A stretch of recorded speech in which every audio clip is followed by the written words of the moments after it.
Okay, we're going to get going. Carrie, you ready? Yep, ready to go. Great.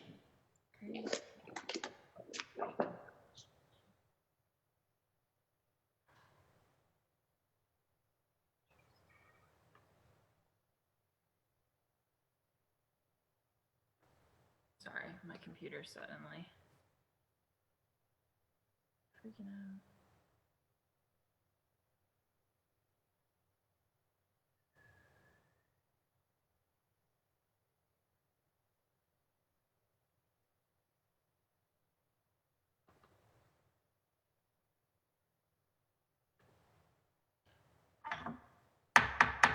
All right, I'm calling this meeting of the Boston City Council's Ways and Means Committee to order. My name is Kenzie Bach. I'm the District 8 City Councilor and also the chair of the Ways and Means Committee. I'm joined here today by my colleagues, Councilor Kim Janey, District 7 and Council President, Councilor Lydia Edwards from District 1, Councilor Michael Flaherty at large, Councilor Liz Breeden, District 9, Councilor Anissa Sabi George at large, Councilor Ed Flynn, District 2, Councilor Matt O'Malley, District 6, Councilor Julia Mejia at large, and Councilor Frank Baker, District 3. This public hearing is being recorded and live streamed, excuse me, at boston.gov/city-council-tv. It will be rebroadcast on Comcast Channel 8, RCN Channel 82, and Verizon Channel 1964. This is our budget review process is taking 6 weeks. We've got 27 hearings. We've also got a number of working sessions, and we strongly encourage residents to take a moment to engage in this process by giving testimony for the record. So you can do this in one of a number of ways.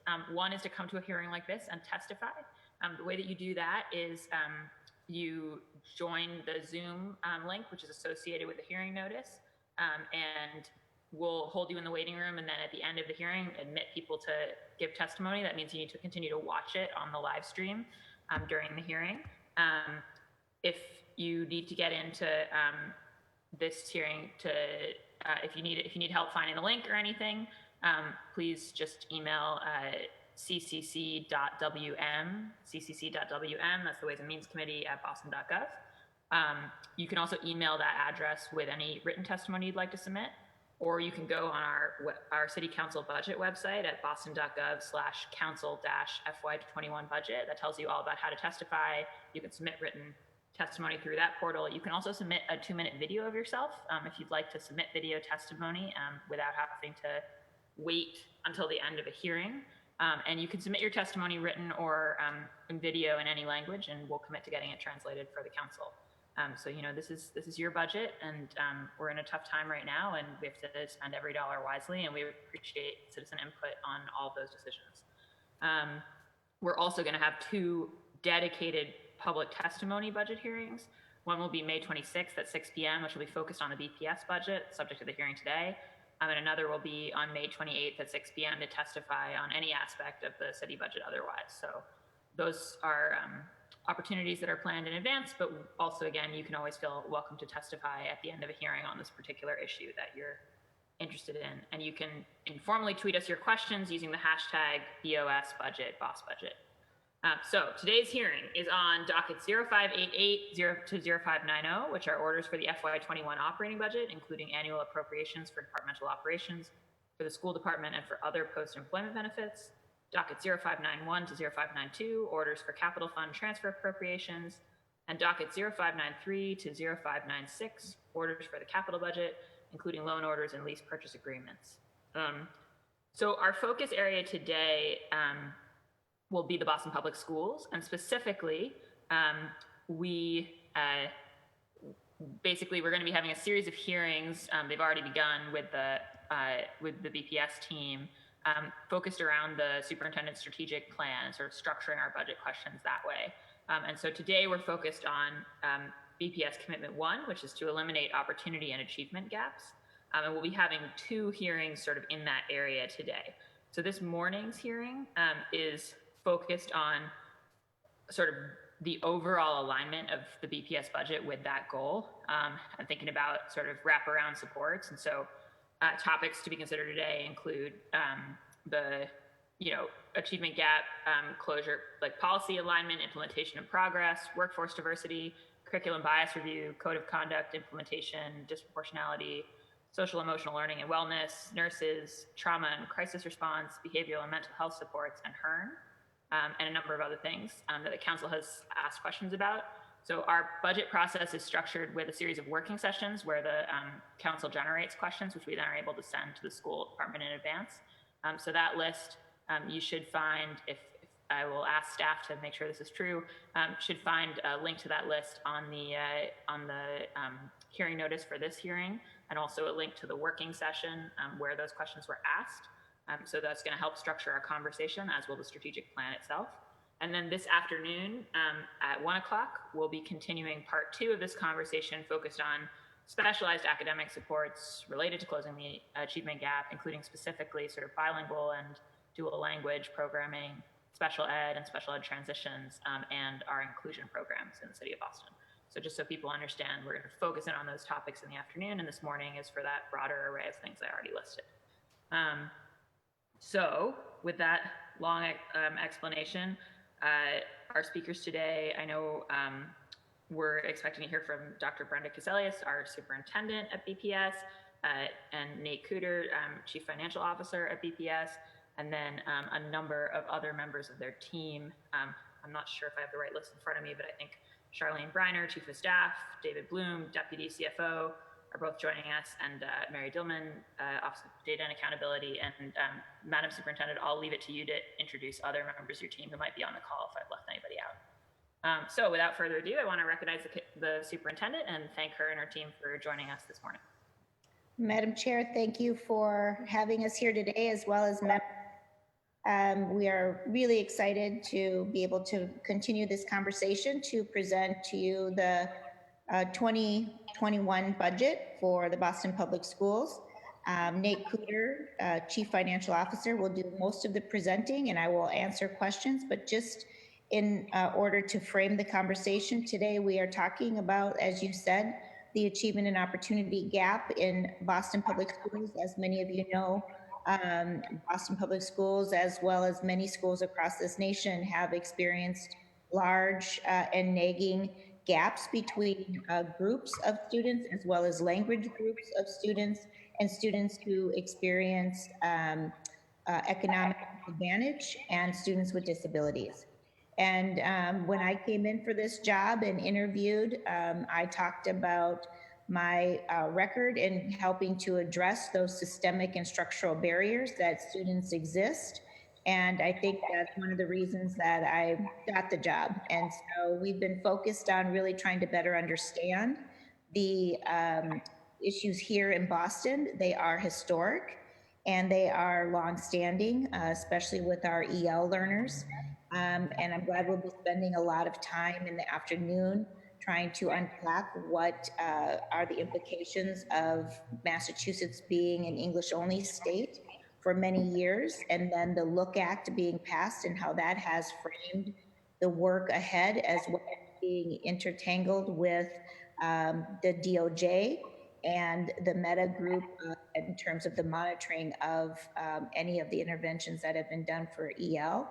And then, of course, the increased enrollment and growth in the Boston Public Schools by both our immigrant population and our multilingual student body and families throughout this entire community. It adds a beautiful richness to our school community and a level of complexity in terms of the delivery model. And what we're doing now, we know is not working for all of our kids, and there's much more to do. And we need to better understand that. And we've been able to hire Dr. Eileen Delos Reyes, who was in the district and is just a wonderful expert in this area, as well as Chief Academic Officer Andrea Zayas, who's leading the work and leading the Department of EL. And they're both going to be on the call and be able to answer questions later on this afternoon for you. Another area there that we also are looking at in terms of really significant investment in the future and really trying to better understand is a service to our disabilities. In particular, are sub-separate disproportionality for Black and Brown boys in our sub-separate special education. And that is also a focus of ours. And you'll see the work of the district really focusing on these two key areas in terms of closing of achievement gaps. One, how we address our EL services for EL learners, and then also how we address sub-separate, which then means having inclusionary practices in the future. As you know, I've been engaged in conversations with the BTU most of this year up until COVID, trying to get to some agreements around inclusion. We do not have agreement yet on how to do inclusion in the Boston Public Schools, but we will be continuing this conversation this summer once we get past the initial setting up of the remote learning. And then just finally, I'd say just in a COVID context and in the context we are now with our budget, and that is that, you know, the achievement gaps are stark before COVID, but now after COVID, we see disproportionately our African American and Latino communities being impacted by COVID, both the disease itself as well as the impacts to their life and opportunity. And that it also equates to their children within our schools. So we have really been trying to reach out to our families and helping them with all of the other supports, not just their school supports, but the whole wraparound supports to the child and the family during this time of COVID. Now, Monday we started remote learning. That's when we started to really buckle in and begin to account for student attendance and participation, as well as teacher attendance and participation, and then put around guardrails given the DESE guidance the following Friday around the standards and Massachusetts standards. So we've really shifted now from May 4th until the end of the year on developing a program that is going to be very supportive of our students, especially those who are most in need. And so as we think about gaps and trying to mitigate the learning loss, we want to be sure that we're focusing on the students that need it most, and we are doing that through a student success plan process and student support team process. And each principal is responsible for that within their school. And then also they are holding equity roundtables in each school to be able to hold ourselves accountable to the focus on those students that need it the most. So that's kind of an update briefly of where we're at with closing of opportunity gaps. Nate Cooter, Chief Financial Officer, will get more in depth on the resources to support those efforts as we begin to address not only the historic gaps that exist, but also the ones that are being exacerbated by the COVID and our responses to that as we begin to focus on the 33 most underperforming schools within this budget, focus on EL and special ed supports, as well as the wraparound supports that are going to be needed for the family, especially now in time of COVID. So with that, I think I'll turn it over to Nate, and then I'll take questions at the end. Thank you, Superintendent, and thank you, City Councilors, for joining us this morning, or inviting us to join you, rather, this morning. I want to also thank members of the BPS community and the Boston community for joining today's budget hearing. As many of you know, this week is Teacher Appreciation Week, so I was hoping to just take a quick moment and offer my appreciation for the many teachers in Boston. In particular, I'd like to give a shout out to the K-1 teaching team at the BTU school. Leslie Strang and Miss Gretchen Myers, Miss G as we know her. I think they give Batman and Robin a run for their money in terms of dynamic duos. And I think as we start off talking about the achievement gap in Boston, it's important to talk about our many wonderful and amazing and dedicated K-1, K-2, and first grade early childhood teachers that are throughout the district. As Chairman Bach and the superintendent mentioned, today's budget discussion is focused on eliminating achievement gaps, specifically with a focus on wraparound supports for students. This is the third of 8 hearings that we'll have on our $1.26 billion FY21 budget proposal. So I want to just focus in on 3 starting talking points. The first is we have received an unprecedented investment in FY21 and a commitment to not only sustain that investment, but really expand it over the next 3 years. And as the city and district is corresponding to immediate disruption of COVID-19, we're evaluating both our FY20 and FY21 budgets to create the flexibility that we need to respond to evolving education realities and to best meet the needs of our students. Having said that, we believe that our FY21 budget establishes priorities that are just as relevant today as they were what seems like 2 long months ago. We had already aligned our budget to support our highest need students and to invest in the transformation of our underperforming schools. And we think that those efforts are still relevant and still important as we respond to COVID. Our collective urgency to close achievement gaps was the foundation of this budget. We started our budget process rooted in this statement from the Opportunity and Achievement Gap Policy. You saw it at our first hearing, and I'll bring it up at every hearing going forward. As COVID-19 has revealed the economic, health, and education disparities many of us knew were present before the pandemic, we need to redouble our efforts to close opportunity and gaps and guarantee an excellent education for all our students. And as the superintendent said, by focusing on those students who need public education the most and providing intensive support to those schools that are struggling to improve, we feel like we can ensure all students have the same opportunity to achieve greatness. At our initial budget hearing, I discussed the instructional core. I want to highlight how our budget is designed around the straightforward premise that there are 3 ways to increase student learning: increasing the skill and knowledge of teachers, changing the content, and altering the relationship of the students to the content and teachers. And 100% of our investments are directed towards impacting the student experience through the instructional core.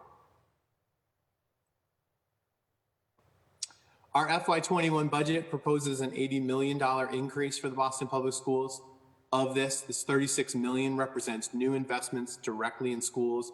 These are new services and activities that you'll see for students.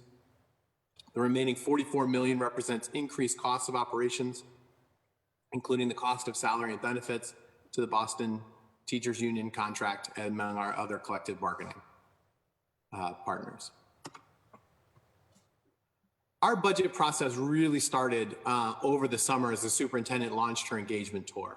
Since that time, we've had an extensive community engagement process that led to the development both of our strategic plan and our FY21 budget priorities.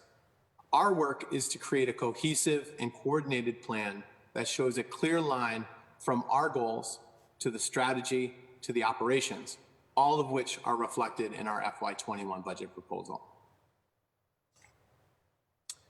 Our City Council hearings are organized and aligned to that strategic plan to show the coherence between our budget proposal and our activities, as well as our strategic plan.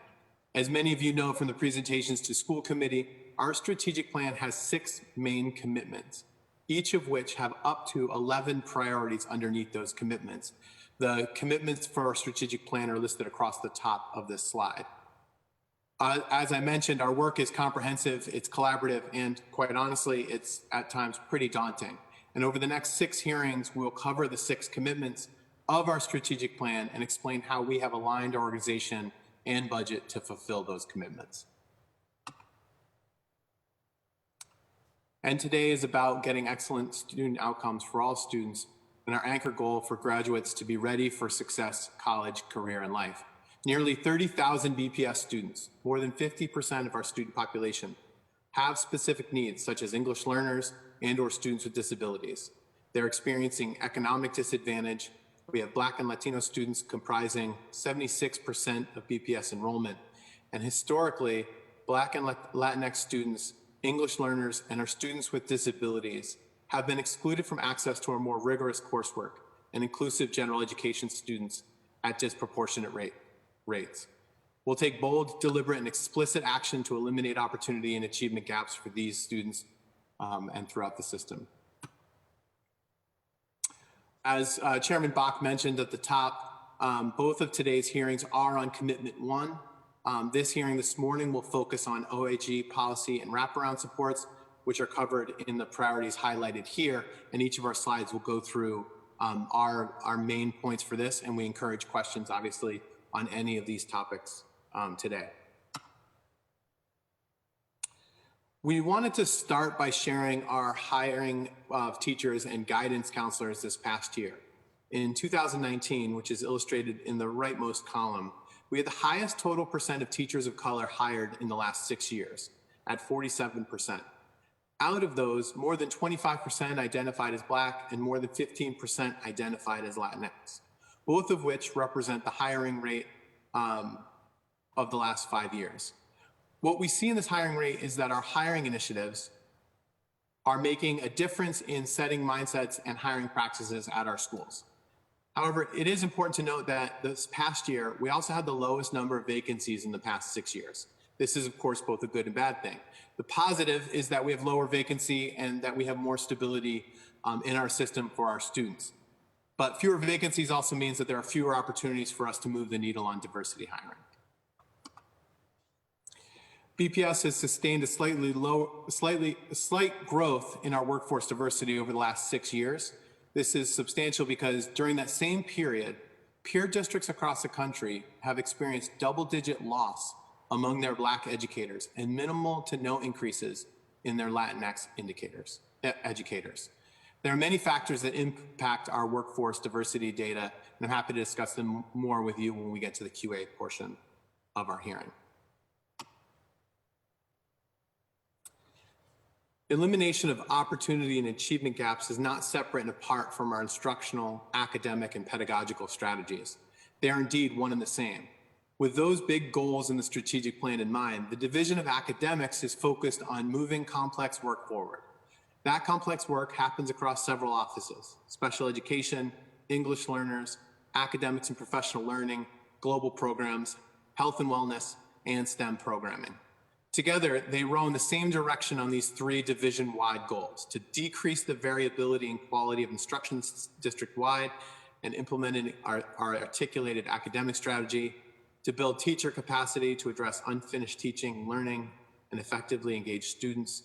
And the third goal is to address systemic issues through our strategic policies. The first goal is to decrease the variability and quality of instruction. And this goal really reflects the knowledge and recognition that we have very high quality instruction in our district. It just isn't evenly distributed. And it's not guaranteed that every classroom has high quality instruction happening.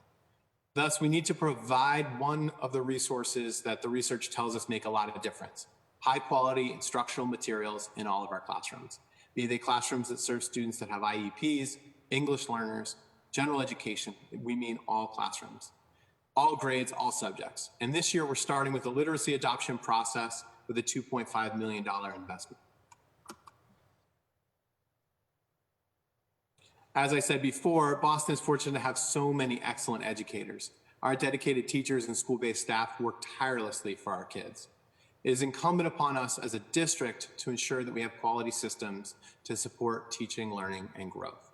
Unfinished teaching and learning, we're challenging ourselves to address this deficit language that demonstrates a belief that our students cannot. Our belief is all of our students, especially students with disabilities, low-income students, Black and Brown students, and English learners, can learn at the highest level. We know this, of course. We know this, of course, because throughout history, people of color have demonstrated developments in mathematics, in science and technology, in art and literature. Our academics teams say unfinished teaching. That's a term of art, because we center on the responsibility of our teachers to ensure that students are learning the material and to ensure that they are engaging students in effective ways. And our approach to this work is to ensure systemic change. This afternoon's hearing will discuss more of our detailed work to support and sustain English learners and students with disabilities. Our 6th priority under Commitment 1 can best be thought of as putting our hopes and aspirations into practice. Dr. Charles Granson and his team are developing the process, the organization's habits and muscle, to ensure that we fulfill our commitments. The purpose of this work is to align our vision from the classroom to the superintendent. Every central office department will create policy goals in alignment with their department work plans. And then schools are also expected to develop school quality plans that are aligned to OAG policy and culturally and linguistically sustaining practices on that continuum. And so our work will be to put pen to paper as we start to develop our plans for how our district will move and ensure these goals are met. Our code of conduct details Boston Public Schools policy about appropriate student behavior as well as procedures for disciplinary action. Our commitment priority number 7 is to give all students the opportunity to make academic progress as we revisit our current code of conduct policies. Of course, just as you can't separate a student from their social emotional needs, you can't separate instruction from our social emotional approach. Educators often refer to multi-tiered systems of support, or MTSS, a whole school approach to ensuring all of the adults in our school are working together to remove barriers to student success, identify struggling students early, and to intervene quickly. What this means for our investment next year is that there will be additional resources at our schools to provide progressive levels of intervention and support.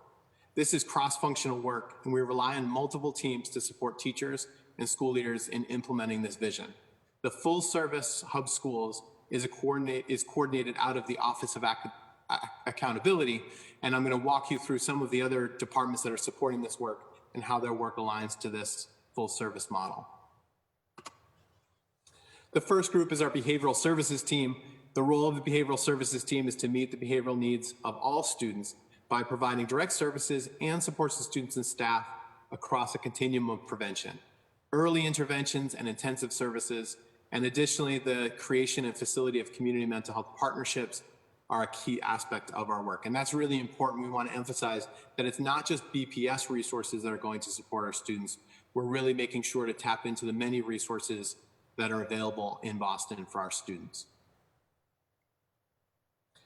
The health services team strives to promote health equity, assisting students and families in connecting with healthcare services, financial resources, shelter, food, and health promotion. And our school nurses, which will now have school nurses in full-time school nurses in all of our buildings, they function as a pivotal role that bridges healthcare and education through care coordination, advocacy for student-centered care, and collaboration.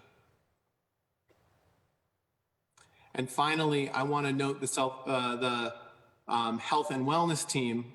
As we strive to actively promote social, emotional, and physical health, the wellness team and the wellness of all students, their goal is to advance both their healthy development and readiness to learn. And the BPS wellness policy strives to reduce health inequities that interfere with learning. And we know that addressing these 3 dimensions of wellness are key to closing the opportunity and achievement gaps. We must address health inequities, such as inadequate nutrition, asthma, teen pregnancy, physical inactivity, and poor mental health. That makes it difficult for students to focus on learning and contribute to them missing school. The 9th priority under commitment 1 is focused on intervention in the lowest performing schools. And our strategy for intervening in schools will, in this budget, is really to increase quality across the city. And this year's focus is on 33 schools we're referring to as our transformation schools. 3 investments are aligned to deliver high quality instruction to more engaged students who are focused and ready to learn. The first is the K-6 literacy initiative, K-8 literacy initiative, that I mentioned earlier in the Office of Professional Learning, and that will include curriculum and professional development at $2.5 million.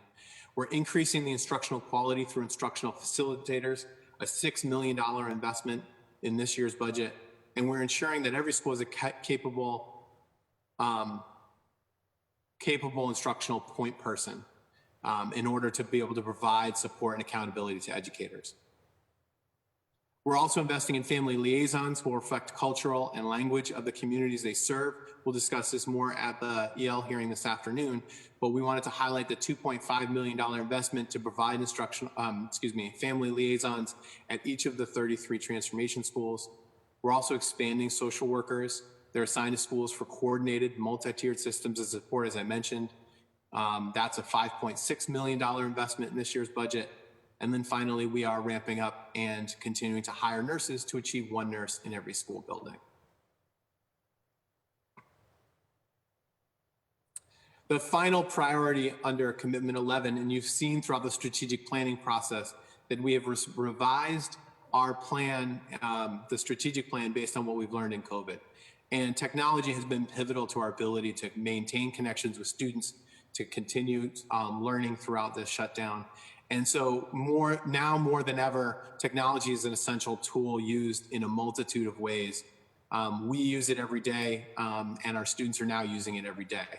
So what we're working to do is be able to build upon the investment that the mayor has authorized for COVID response in the 20,000 new Chromebooks and continue to expand. This was the commitment that was originally in our FY21 budget, to go 1-to-1 computing in grades 7 through 12. We're now working to maintain the flexibility in our budget to expand and increase access so that all students have access both to computers and internet going into next year in the event that we need to respond to additional disruptions in education. This will now be part of what is our standard practice to ensure students can maintain connectivity under multiple circumstances. I want to close by pointing out that we have a lot of resources online for those of you who want to dig deeper into our budget, most notably the bostonpublicschools.org/explore budget tool, which allows you to view our budget by activity, department, school. There's a lot of information to dig into. There's also information about each and every school so that you can find out how their allocation and their budget is built. And you can always email us at budget@bostonpublicschools.org. And then finally, as I mentioned, this is the third of 8 hearings. And this is the schedule of hearings, and we look forward to meeting with all of you multiple times over the spring to discuss our budget. And with that, I'll turn it back over to the chairwoman to take questions. Great. Thank you so much, Nate. And thank you, Dr. Caselius, as well. All right, so we're going to start questions. I'm going to go first, and then I will just let people know the order again so that folks are aware. That's after me, it'll be Council President Kim Janey, then Councilor Lydia Edwards, then Councilor Michael Flaherty. The rest of the order, just so everyone knows, is Breeden, Asabi George, Flynn, O'Malley, Baker, Mejia, Arroyo, Campbell. I should mention we've been joined by Councilor Ricardo Arroyo from District 5 and Councilor Andrea Campbell from District 4 since I did the initial roll. Yeah, and I guess I want to start out just by also reminding colleagues and reminding listeners, so we did a working session last week and generated a whole bunch of questions, both for this morning's hearing and for this afternoon's hearing, which we sent over to BPS. And so they've actually sent back to us sort of an annotation of the questions that they expect to be prepared to answer today.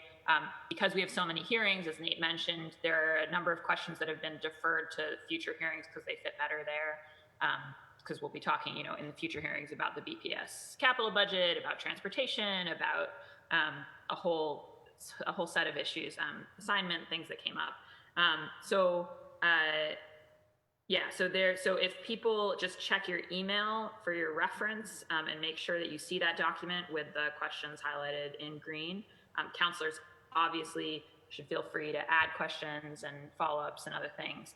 But I definitely appreciate BPS looking at this and preparing to answer these. And in that spirit, I wanted to start with some of the questions that I had sent over for you all. And I'll also just note before I get started that I really want to stress for people, because we have the afternoon hearing to talk about the inclusion, special ed, and ELL programs, we really just have a multiplicity of topics related to the achievement gap. And so I would ask people to save their specific inclusion, special ed, and ELL bilingual education questions for the afternoon hearing so that we can get to all the other things we're talking about today this morning.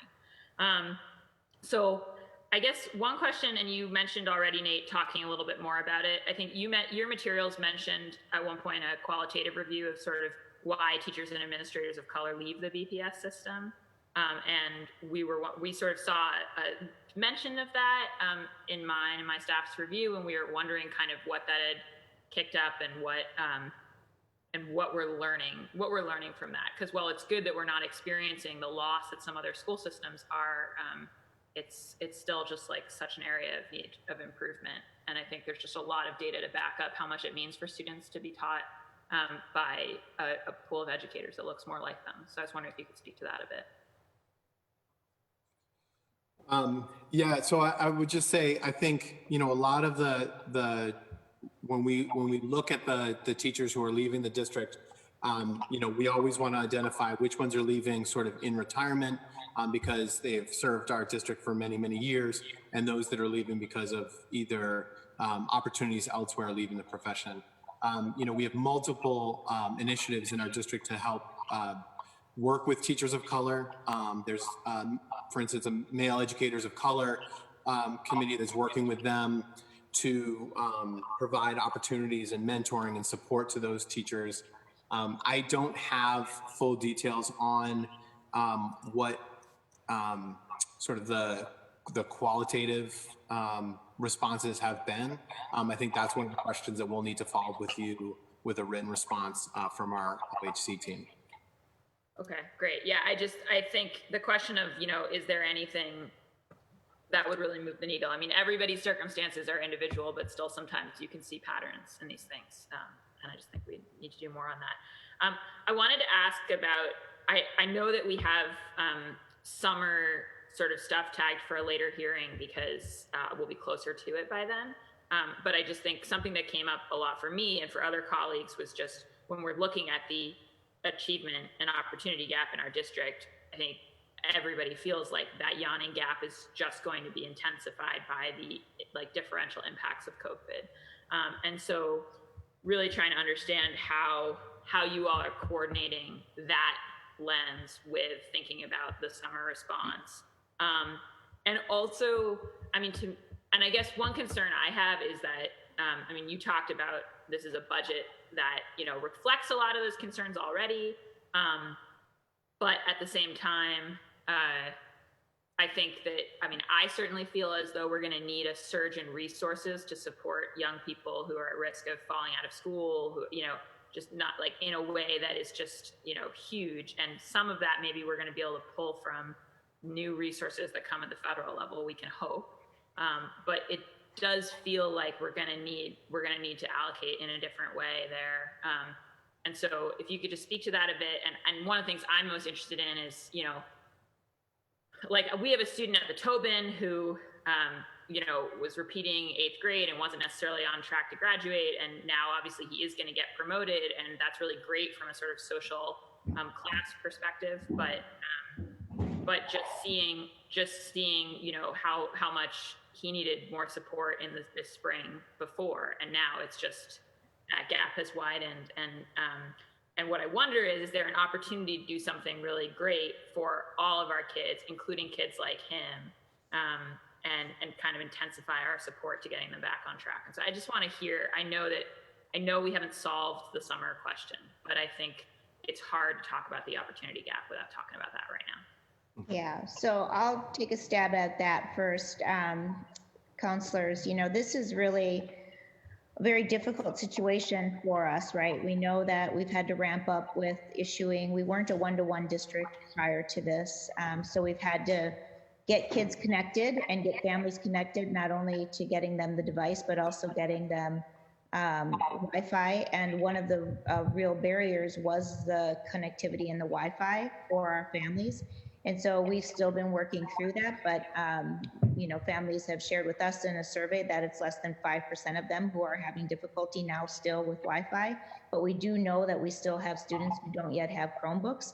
Taking attendance yesterday actually really helped us ramp up getting those Chromebooks out, because what now it has been entered into this new phase 2, we're calling it, of remote learning, is a seriousness around the learning itself, right? And that we are actually having school, we are taking attendance, we are taking teacher attendance, we do have master schedules, we have expected standards and outcomes for students, we are assessing on those students, on those standards.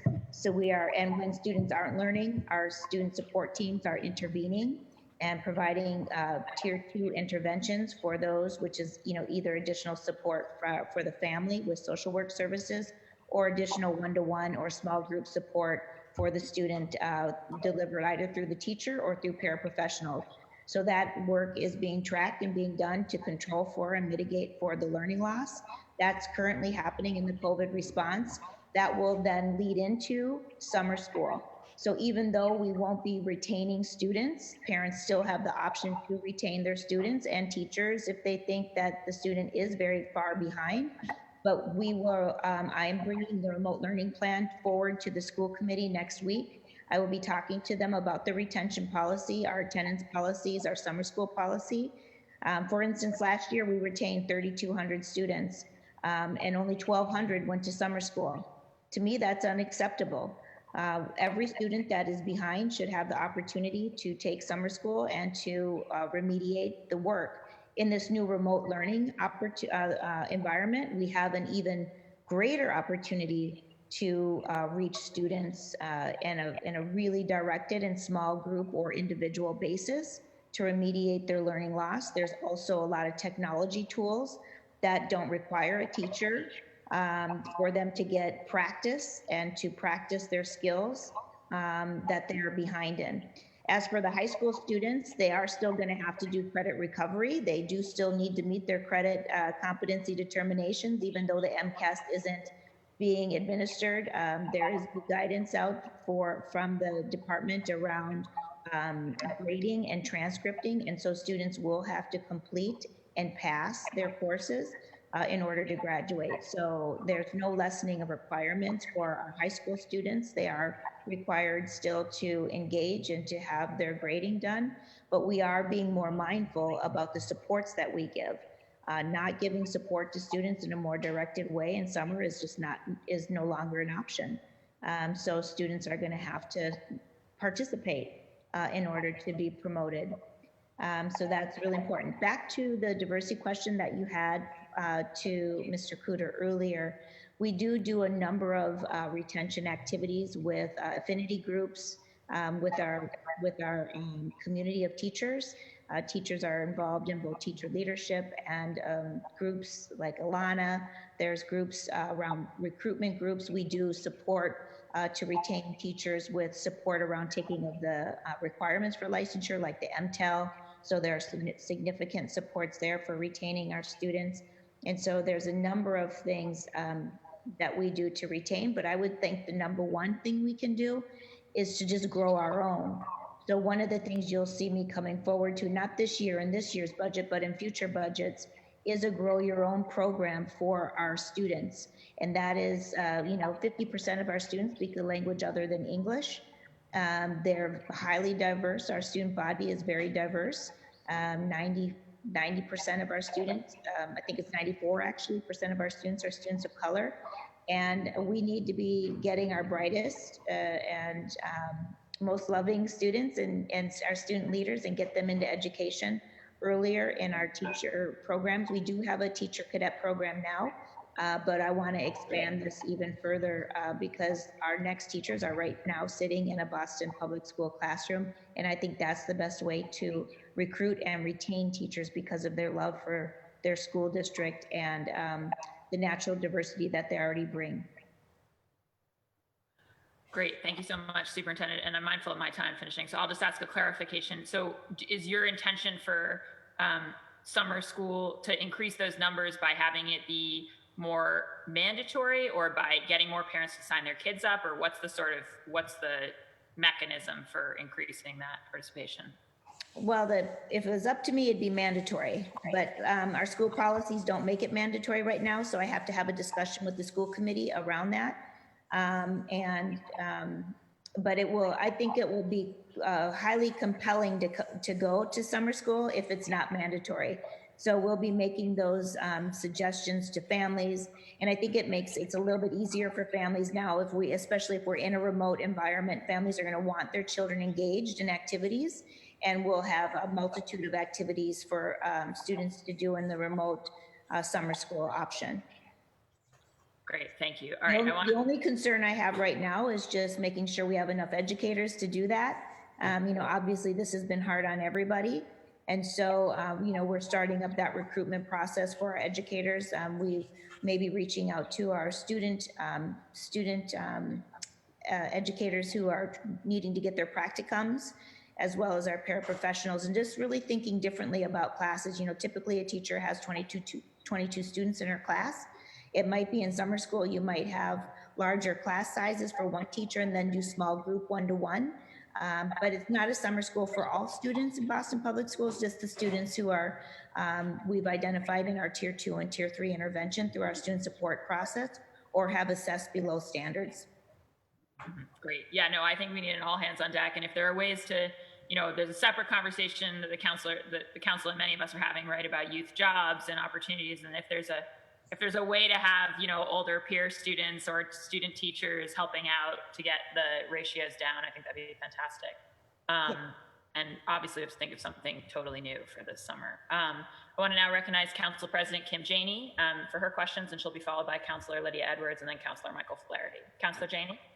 Thank you so much, Madam Chair. I want to thank the superintendent, members of her team for their work and their presentation today. I think this is probably the most important conversation we can be having, talking about how we eliminate opportunity and achievement gaps in Boston Public Schools.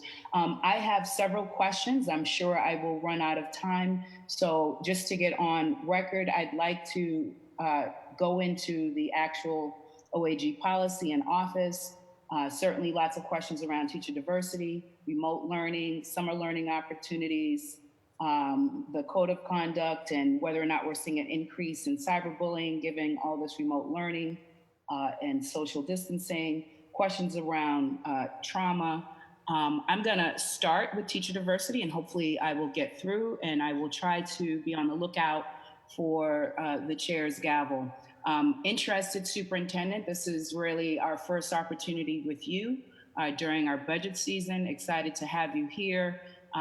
Interested in starting my questions on teacher diversity, and would love for you to kind of just start with.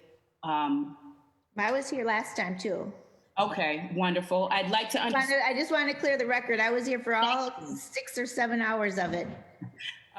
So good. I think I'm going to ask a group of questions, and then we can go from there around teacher diversity. So would love just to hear your stated goals and desires around increasing teacher diversity, understanding where we are currently, how many teachers of color are there, just having that breakdown, as well as a gender breakdown. Certainly, I think we need to do much more in terms of men of color, Black men specifically, but love to have that breakdown in terms of percentages and how it relates to the student population.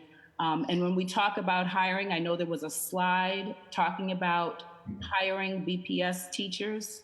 I'd like to have that broken down by race, but really understanding how many were new teachers. So not interested in understanding how many were provisionals that got, rehired. I really want to know who's either coming new to the system to understand how we are really truly increasing the numbers, because we haven't been. We've been losing more teachers of color at a faster rate than we've been bringing them in. And so I really want to understand who's new to the district. And then when we're looking at teachers who have achieved permanent status within BPS, if we could have a breakdown of those. And I think that would be something that we might want to track regularly, just understanding who is making it to permanent status and what the breakdown is. What investments in this budget are going toward teacher diversity, and what barriers are around that inhibit us from reaching the goals, because we are still not where we need to be in terms of outdated court orders, but not even where we need to be in terms of more updated goals that have been stated by the Boston School Committee and that are also stated in the Opportunity and Achievement Gap Policy. I'd be interested in understanding where we are with 10 schools. I know Becky Schuster was working on a list of schools who consistently had challenges when it came to hiring diverse staff. Where are we there? Do we have another 10 schools that exemplify best practices, and how do we, use those lessons?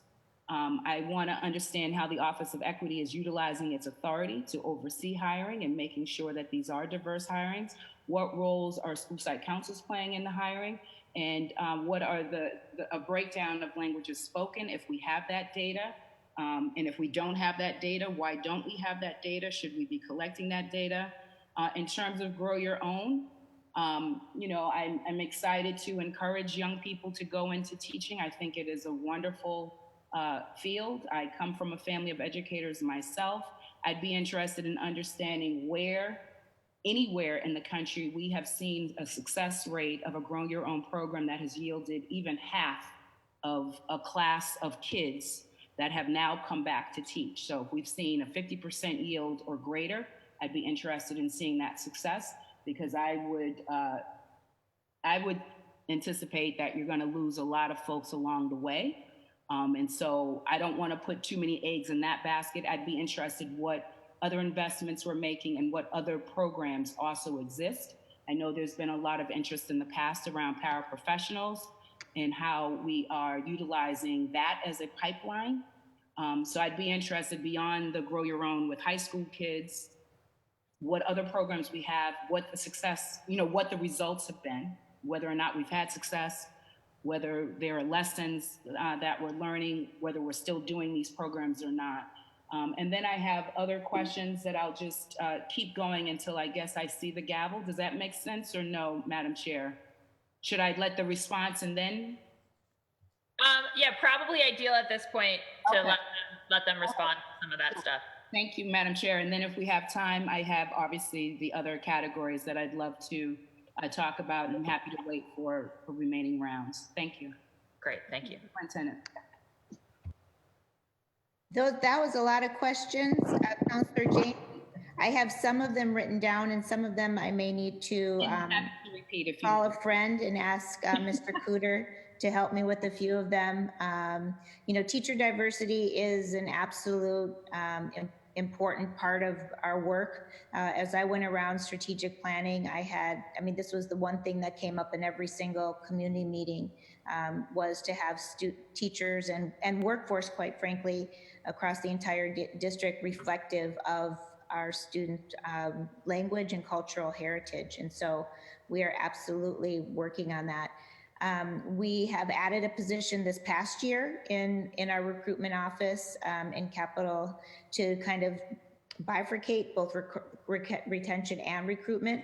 And so we've been working on that all year to strengthen that. We have a program that we did for HBCUs, which is a new program to do some work with HBCUs. We got a $90,000 grant from the DESE to do the work. And as you know, DESE has it in the MOU as one of their top priorities to work with us. So they're going to be working on a housing program with us around how can we help teachers with teacher housing.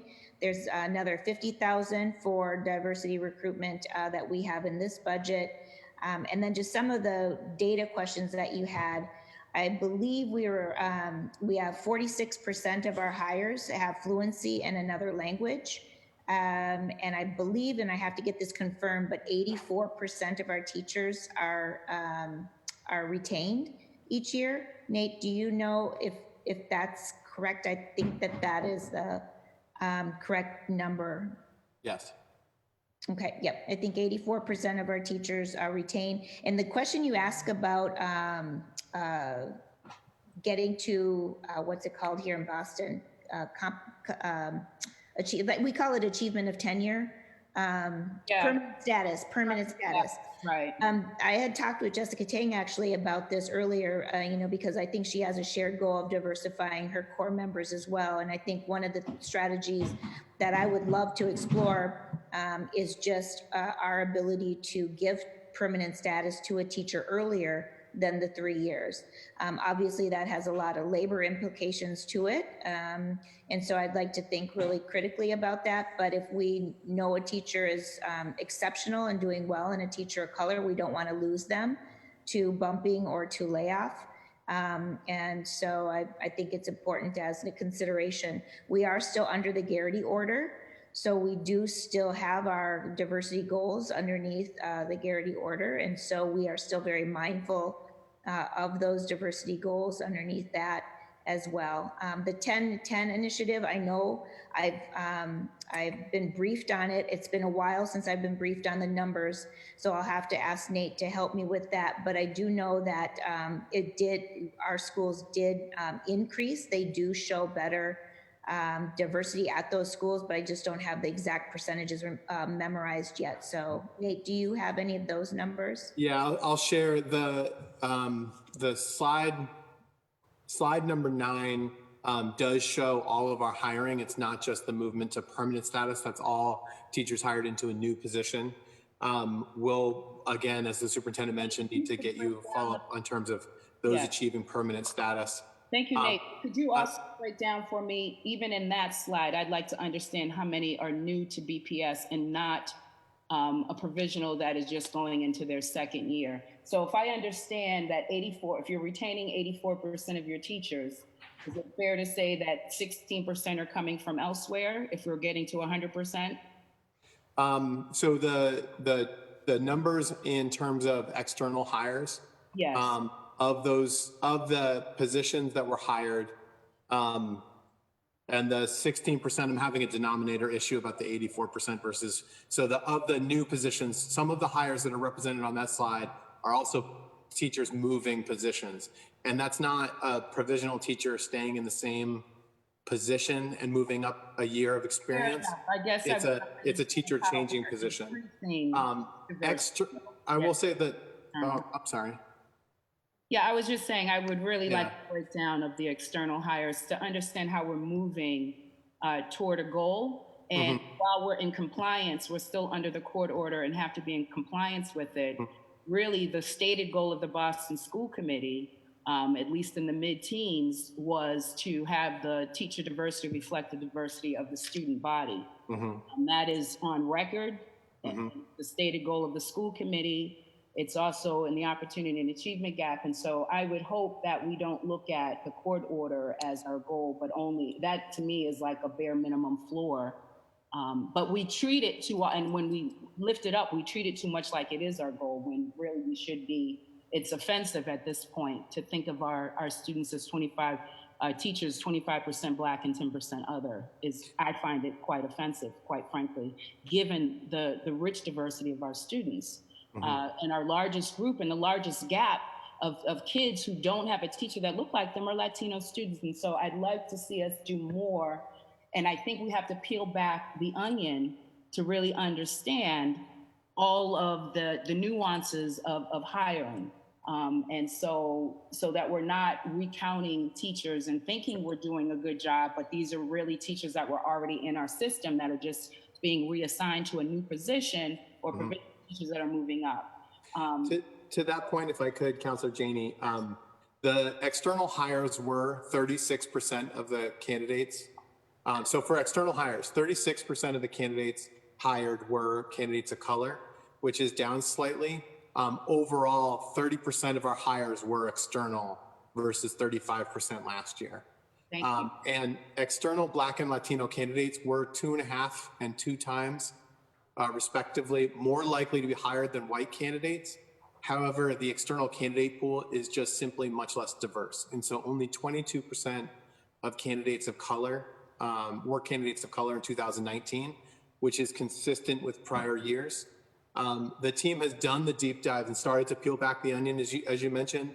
Roughly 50% of the time when an applicant is a candidate of color and is not hired, it's because another candidate of color was hired into that position. About 21% of the time, the candidate is not licensed for the position they applied to, which is further supporting our investment in the Intel Prep Supports program to try and capture more of these candidates. That is a program where we've seen a lot of success. Exactly, Nate. Thank you for that. This is the last thing that I would say, and I'm going to save my other topics for the next round. I really do appreciate, Superintendent, you bringing up the housing issue, because I think these challenges when it comes to diverse recruitment go beyond what it is your offices can do. We've got pipeline issues that go beyond what BPS can do, and we have societal issues in our home city that require big thinking and big, bold ideas in terms of tackling affordability of housing, but also a city that is still viewed as being racist. And so I'd like to think about how we can tackle those together. Thank you, Madam Chair. Thank you, Superintendent. I will wait for the next round for my remaining questions. Thank you. Thank you, Council President Janey. Next up is Councillor Lydia Edwards, and then it'll Counselor Michael Flaherty. Counselor Edwards? Thank you very much. I want to thank the superintendent for the overall breakdown of the vision and also some of the improvement areas. I appreciate, you guys acknowledging where you need improvement and also how you're going to get there. I'm specifically concerned about EL students. I represent, of course, as you know, East Boston and Charlestown in the North End. And I think between especially East Boston and Charlestown, I have a very large population. And so, I'm particularly concerned also about the kids who are English language learners and have special needs at the same time. I am frightened. I'm going to be very honest with you. I am frightened about what this pause in their education is doing to them and how we are going to measure and truly keep track of how to get them back on track. It is a frightening moment for me and a lot of my parents. I'm just going to put that out there. And I really would love to know how we're going to be measuring and checking in, especially on the littlest ones who are entering our system, right? Or who were in our system and then now have no access to technological learning. It weighs, bigger kids can obviously sit in front of a screen. The babies, the little ones, they're not babies, you know what I mean, though. The little ones are I think, a huge disadvantage, and especially if they're at special needs, and then especially if they don't speak English too. How are we going to compensate for that gap, and where is that in the budget? Where does that show that in the budget? I mean, we had a budget put before this pandemic, right? I need to know what the change was because of the pandemic in the budget. What did we do? So that's one thing. The other thing is, I know the K2s are not available yet, and the seats, and I think that is in part because we need to measure EL, or language access, right? So how are you measuring it for the little ones for K2? I know it's delayed, I think until July, I heard, but how are we going to get an assessment of whether these kids are able to be in K2 and then place them into K2?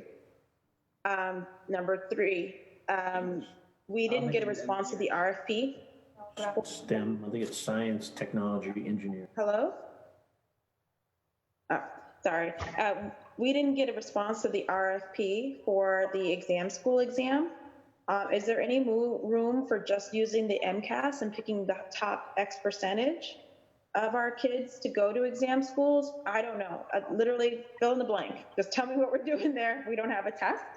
And then finally, I've noticed with the list of schools that are available, if you're an inclusion child or an inclusion track, which is, fine, you seem to have less options. And I know you were addressing that, Nathan, in discussing inclusion and the options available to them. So you're waitlisted at fewer schools, and you're not necessarily waitlisted at the top, based on ranked schools. So how are we really going to allow for inclusion kids to have as many options if we're giving them a small list of schools to apply to, and then waitlisting them at only those ones? So those are my questions for now, and I will just wait for your answers, and then I'm done, Madam Chairwoman. Okay. And I will just note, Councilor Edwards, that I do want us. I know that we want to get really deep in the weeds on the EL and inclusion pieces, and so I know we're going to be talking about those at length this afternoon. So I want to flag that. I know, but I did want to, as it's an opportunity gap, and I think I'm under my 5 minutes, so. You are, yes. Okay. Thank you. Thank you. Well, thank you, Counselor. And if you're okay, we'll address the EL questions in depth this afternoon. I know you have them on record. We'll make sure that we absolutely address them. And I did miss your second question. I got the other ones written down, but I wasn't writing fast enough for your second one. There was inclusion, and then there was the RFP and the K2 line, which is related to EL, but it is also, I'm wondering when those seats are coming up. So I think you can. Yeah, K2 dual immersion and dual language, you mean?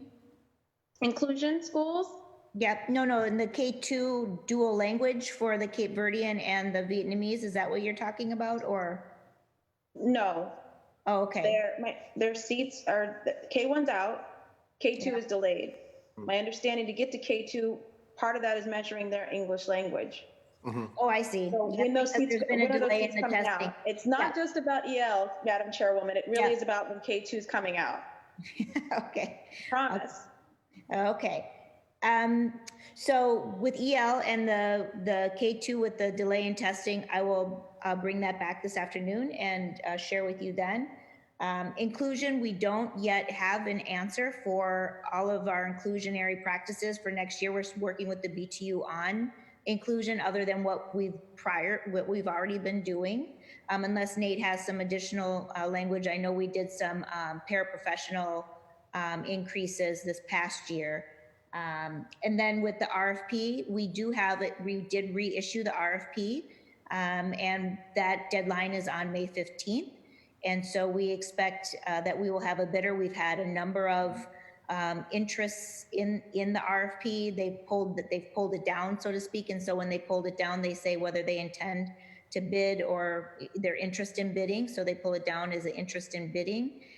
So we know that there is some interest. Does that mean that they'll bid? I don't know. You never know. And so we're hopeful. As for using the MCAS, they're not giving the MCAS, so we can't use the MCAS this year. Yeah, so we can't use that.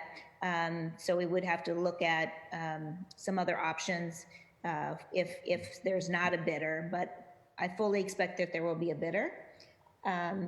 So I think that answers your questions, and we'll get to the other ones this afternoon if that's okay. That's fine. I'll come. Thank you. Thank you. Yes, and I will also make sure that we get all those answered counselors this afternoon. I'm going to recognize now Counselor Flaherty, and then next up is Counselor, I believe is Counselor Breeden. Sorry, I lost my list. Yeah, after Counselor Flaherty will be Counselor Breeden, and then Counselor Asabi George. Thank you, Madam Chair. Just going to rapid fire sort of three areas that I would like to get some answers on the line of sort of teacher hiring and certification. Prior to our superintendent's arrival, it was widely reported back in February 2017 that the city of Boston had hundreds of unlicensed or under-licensed teachers in the classroom. And given that we're in a global economy that's driven by STEM, not enough of our kids are getting into Boston colleges and universities. Given that moving forward under COVID-19, SATs, MCAS, ACTs, ISEEs have all sort of been postponed or suspended. I want to make sure that we're not suspending or disregarding our teacher requirements. So the first question is, how many Boston Public School teachers are not certified or under-certified? Next area is the vision for Boston with Warby Parker. I want to know what schools are participating, how many students, are there any results back? And particularly our first and second grade families taking advantage of this. And this is the vision test for children. I had firsthand experience with my own kids, again, recognizing that not being able to see the chalkboard, and then it just spirals down from there, particularly in the earlier grades, kindergarten 2, first, second grade. If you can't see the chalkboard, you're not gonna be able to do the alphabet and simple arithmetic. And we need to pump the brakes right at that point right there and make sure that we don't have children in the Boston Public Schools with vision issues and vision problems, which then tend to lead to a lot of other issues as well in the classroom. And lastly, in the Activate Partnerships category, I believe it was on commitment 6 on the slideshow, which I was very happy to see as, when prior to COVID-19, when we're out in the community and engaging folks. That's one of the questions I get a lot was, how can community-based partners engage with the district? So can you talk more about work to date around the partner BPS program? Many of our nonprofits and community organizations, as we all know, have now had to pivot their services in light of the COVID-19 response and or have had to put off key fundraising efforts in light of the COVID-19, which is going to be catastrophic for some of our nonprofit partners. So is there a plan to help support these key community-based organizations that currently provide year-round wraparound services for our kids, and to make sure that that's done in an equitable way? So those are, thank you, Madam Chair, and obviously to our representatives from the BPS, and just want to kind of touch on those 3 areas. Thank you. Thank you. I'm going to ask David Bloom to talk about our vision tests, and then also just so you know about partners, we did add a partnership position in our community advancement office, and so Margaret Farmer is leading that work and has been doing an incredible job of coordinating all of our partners during this time. I know that Nate can speak to our financial agreements with our partners during this time of COVID in terms of trying to support and help them as well. I've also been in touch, actually, the day after we made the announcement to close school. I was on the phone with Chris Smith at Boston After School and Beyond. Yeah, as you know, we have hundreds of partners that we have for summer school, typically, or summer learning, and opportunities for our kids. And so we are in close contact with them and talking with them and the Y and a number of other partners throughout the community. So absolutely, we can't do this work without our partners. Also, it's a huge part of our hub school model. And then we've convened with Dr. Granson and myself every week, equity roundtable, and that's been attended by over 80 to 100 people.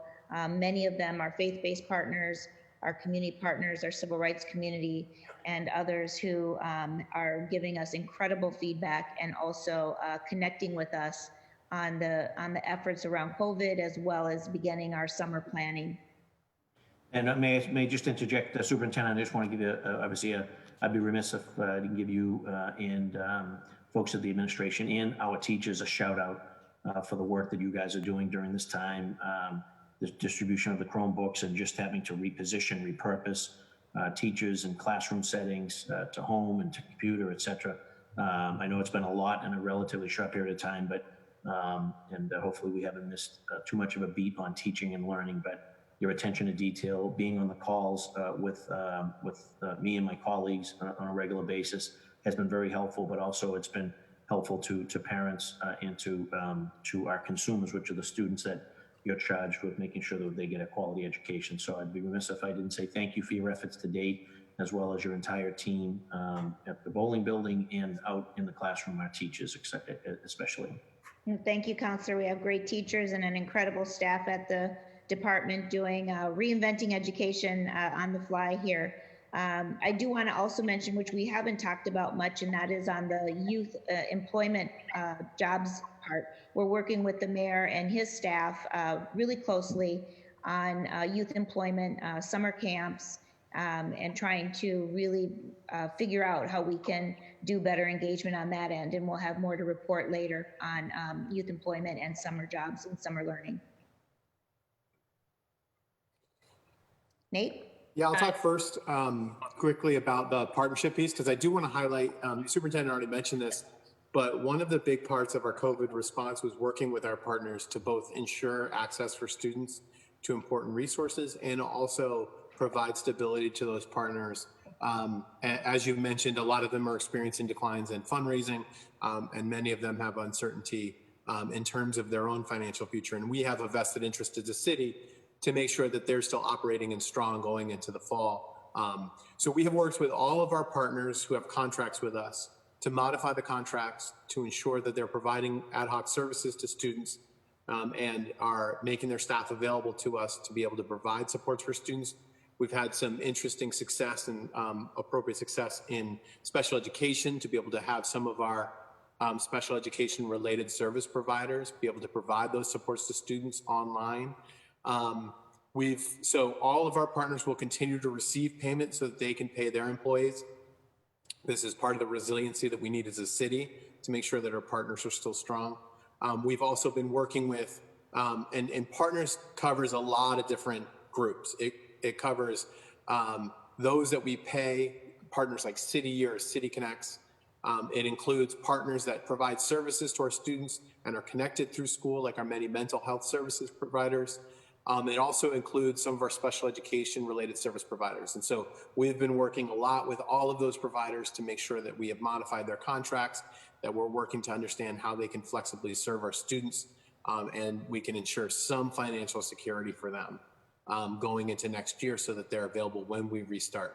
Because we know, and you, Chairman Bach has already said this once today, Superintendent has said it many times, it's all hands on deck when we get back to school in the fall and really starting over the summer. We're gonna need those partners to be strong and ready to come and service our kids in many different ways. And so that's been an important commitment to us. The Warby-Parker partnership, which is an incredibly difficult partnership for us in Boston to say, with all those R's placed in awkward places. David has the numbers on the vision that he'll share with you. because I think this has been a great pilot program and some success for us. Yeah, we're really excited for the Vision for Boston pilot, which is a partnership between New England College of Optometry, Boston Medical Center, Prevent Blindness, 2020 Onsite, and Warby Parker to increase access to vision screenings, comprehensive exams, and classes for BPS students. Prior to the shutdown for COVID, just short of 1,900 vision screenings were performed across 13 schools. We also had 450 eye exams and 291 pairs of glasses dispensed directly. Those schools were the Blackstone, the BTU School, the Conley, the Curley, East Boston High School, the Henderson Upper School, the Hernandez, the Irving, the John F. Kennedy, the King School, the McCormick, the Sumner, and the UMANA. We're really excited with the results of the pilot program, and we're hoping to continue to build upon it in the future. You mentioned first and second grade. Due to the complexity of the comprehensive eye exams and dilation that needs to be utilized, 2020 Onsite is unable to perform exams on students that young. Previous to this pilot, they had only been performing exams on high school students. We've worked with them to be able to expand their capacity. We're now working in grades 4 and up. Students in grades K0 to 3 are referred to Boston Medical Center or their own primary care provider for optical exams, but then can still get the Warby Parker glasses if prescriptions are submitted back to the program. We just can't do the actual screening.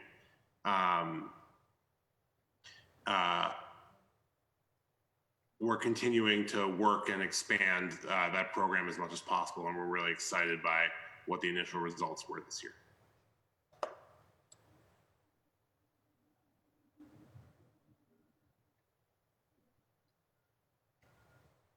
Great. Are we all set on Councilor? Yes, thank you. Yeah, thank you, Madam Chair. I would just add that even with we get the pupil dilation, even if we just had that basic screening where kids can look up and see whether or not they can see the numbers and the letters, which is also part of an exam. So even if they would consider a relaxed style exam for first, second, and third graders without the pupil dilation, I think it would go a long way in helping those, particularly those that unsuspecting parents and/or the child not even knowing any better that their vision is off. Being able to jump on that at the earliest possible stage is critical, and will obviously keep kids focused and motivated and having confidence in the subject matter. But thank you. Great. Thank you, Councilor Flaherty. All right, next up is Councilor Breeden, and then it'll be Councilor Asabi George and Councilor Flynn. And I want to note we've also been joined by Councilor Michelle Wu at large. All right, Councilor Breeden. Thank you. Thank you for the presentation this morning. I had a few questions. I'm really excited to hear about the teacher cadet program. My mother-in-law was a Boston Public School teacher. She went through Boston Public Schools, and it's a long time ago. But at that stage, if you got a grade B or above and you kept a good grade average, you were able to go on to train as a teacher free, tuition free, and then come back into the system and teach in Boston Public Schools, which is what she did. And I think your teacher cadet program with some support from our educational institutions in the city and the region, I think would be fabulous. It's a great way to increase the diversity of our student body, teaching staff, and a great way to inspire the next generation of teachers to come online. Thank you so much for that idea. The hub school model, we have the Gardner Pilot School here in Alston Brighton. One of the things I really admire about what they do is they do a lot of work with parents in terms of adult education. They have a very active adult, they have 5 classes of ESOL going at the moment, which transitioned very seamlessly into distance learning when this COVID crisis happened. I really feel that increasing the language proficiency of parents increases their economic status, and it also helps them to be better advocates for their children in the school system. So if there's more money to be allocated to the area of adult education, ESOL, as a ways to support our other children who are ELL learners as well. So I think that it's you create a better infrastructure for that. I had a question about early learning, the early learning centres, the early education. Where are we along the goal of achieving 100 universal preschool, pre-K for our students in Boston? And you know, I really feel that's critically important in terms of readiness, to be able to come into a school setting and sit in first grade and sit and attend and participate. So many of the readiness skills can be achieved in preschool, and it definitely smooths the transition into regular kindergarten. And I also had a thought about Councillor Flaherty's mention about the vision assessments. It might be helpful to equip our school nurses and our teachers with a checklist of how to things to look out for in terms of functional vision. You know, so that you might be able to identify students that are having an issue and then refer them for assessment further along. I worked for 16 years at Perkins School for the Blind, so functional vision assessments and the use of vision for maximize. We learn 80% of what we learn in school is through the vision system. So ensuring that our children are actually able to see well is very important. So that's all the questions I have for now. Thank you. Thank you, Councillor. And I know that Mr. Cooter might have some numbers. I don't have the numbers right offhand for the early learning, but I do know that we have been having several meetings with our early learning team, and that in Boston, I think we were at somewhere around 80 to 90% capacity in our buildings for what they could hold for early learning. So we started working with community-based organizations.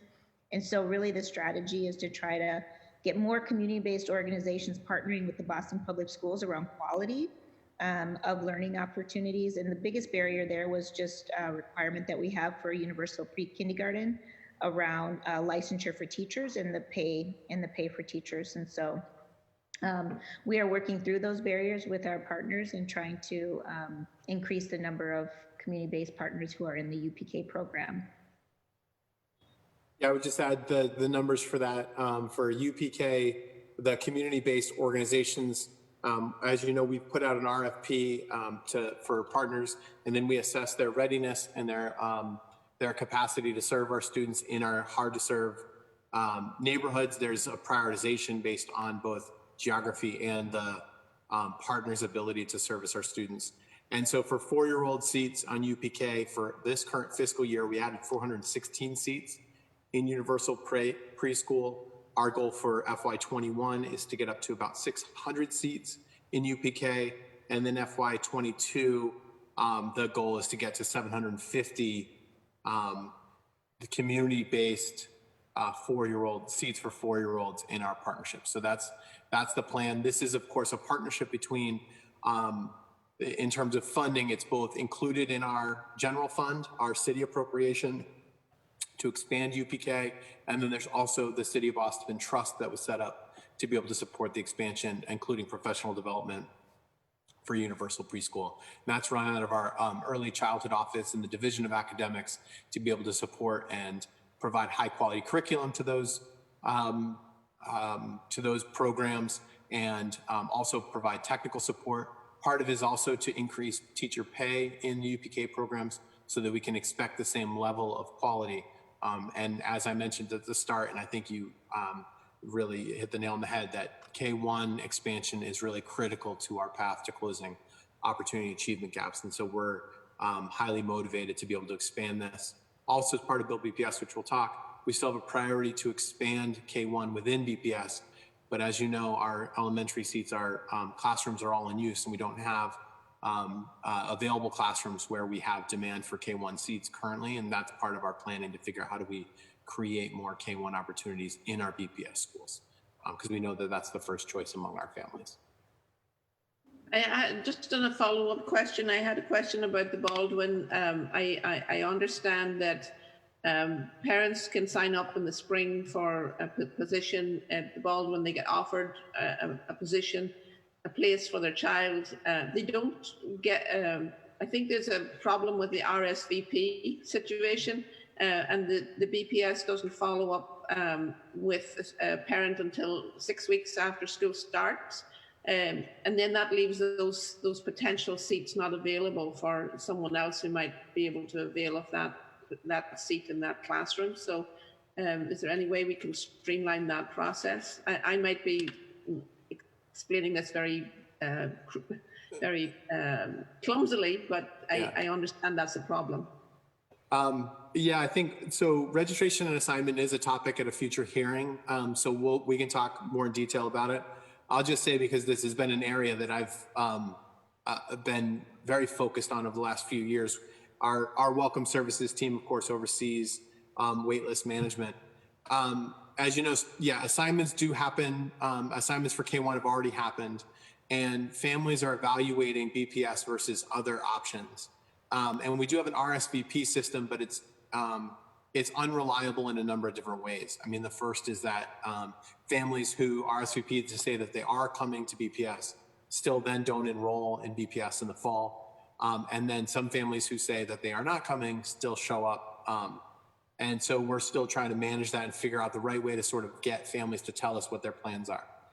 Once we have an available seat, whether it happens, a family lets us know early in the year or they let us know over the summer, we begin calling wait lists and clearing wait lists. And so we don't wait until October to start filling K1 seats. We're doing it over the summer to try and maximize. And we're doing multiple phone calls to families to try and identify who can come and fill the seat. What happens in September is we have a period where families, if they don't show up on the first day, they're not automatically unenrolled from the district. We want to give families time in case they don't have transportation set up, or if there's some other logistical issue that's keeping them from school in the first 8 days. After 8 days, if they still haven't shown up, we do clear the roster, which is when we start calling. And so many families are telling you that they don't get a call until October 1st. It's both the waiting for the 8-day period to pass, and then it's just to get through the wait list until they get to them. The Baldwin Early Learning Center is an incredibly popular option. They have long wait lists. And so somebody may end up getting called in the wait list after being, say, 30 on it, but it's after we give people time to receive a phone call. They get up to 24 hours to answer the question, to respond and enroll. And so we're constantly looking, and I would welcome any ideas that people have to get both more intense and more accurate RSVP and estimate from families. But also just know that we are constantly, there's a lot of activity that happens on the back end to make sure we're filling those seats as early as possible in the school year for families. I'm getting the gavel waved at me, so I'm definitely. All right. Thank you. That's all my questions. Thank you, Councillor Breeden. All right, next up, we've got Councillor Asabi George, and then it'll be Councillor Flynn, and then Councillor O'Malley. Councillor Asabi George. Thank you, Madam Chair, and thank you to the Superintendent and Nate for being with us this morning and for the detailed report. And I look forward to this afternoon's hearing as well. I'm going to keep my questions to what I think the topics are for this morning. First, my advocacy around a full-time nurse in every school building. That conversation continues as we're narrowing and getting to a place where almost every school does have a full-time nurse. So I'd love to know where we are in that. And I know it came up in the overview, but I'd love to hear sort of an update for today. I also want to just have some information around the DESI report that had district administrators saying that funds to pay for nurses and social workers should come out of the district budget, and that then the district asked each school and department within the school department to identify potential reductions of 5% to help pay for them. My understanding is nurses shouldn't be out of that individual school budget, so I just like to have an understanding on that, whether or not that's true. I'd also like to hear where we'll be in relation to mental health and behavioral health specialists and close to at least a 1 FTE in all of our school buildings, like the nurses? And then when do we start the conversation around making sure schools that need 2 nurses or 2 social workers, depending on student population and need, 1.5, 2.5, et cetera, down the road? You can hear where I'm going with that. And then I do have some additional questions after. Yeah, so thank you for all that, and thank you also for submitting them in advance, because I think we've got answers to most of them.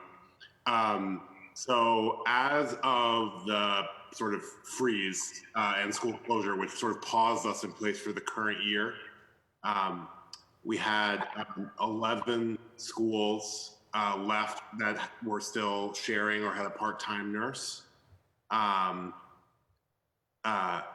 We ended up decreasing that number to 6 by deploying additional coverage nurses to help fill in the gaps. And we're really confident in our ability to be prepared for whenever school starts back up, with a full-time nurse deployed, except in any cases of leaves or other sort of temporary issues. The 5% reduction question, I think, was probably a quote from a central office administrator that perhaps got slightly misapplied in the report. We ask every year as a part of our process for the central office to identify potential reductions to their programming, as well as investments, and for them to write up sort of a proposal of what that reduction might mean, and implications for student achievement. And our goal there is to increase operational efficiency and push as many resources as possible out to schools. So the 5% that was referenced was a thing that happened, but it was only central office, and not everything was accepted. It was just a way for us to understand what central offices could do to pitch in to help us improve our efficiency and increase funding in schools. Around the allocation of mental health services and supports, we allocated our social work supports that went out to schools using the student ratio formula. So some schools got as many as 2, 3, or even, I believe the highest was 4 social workers assigned to their school,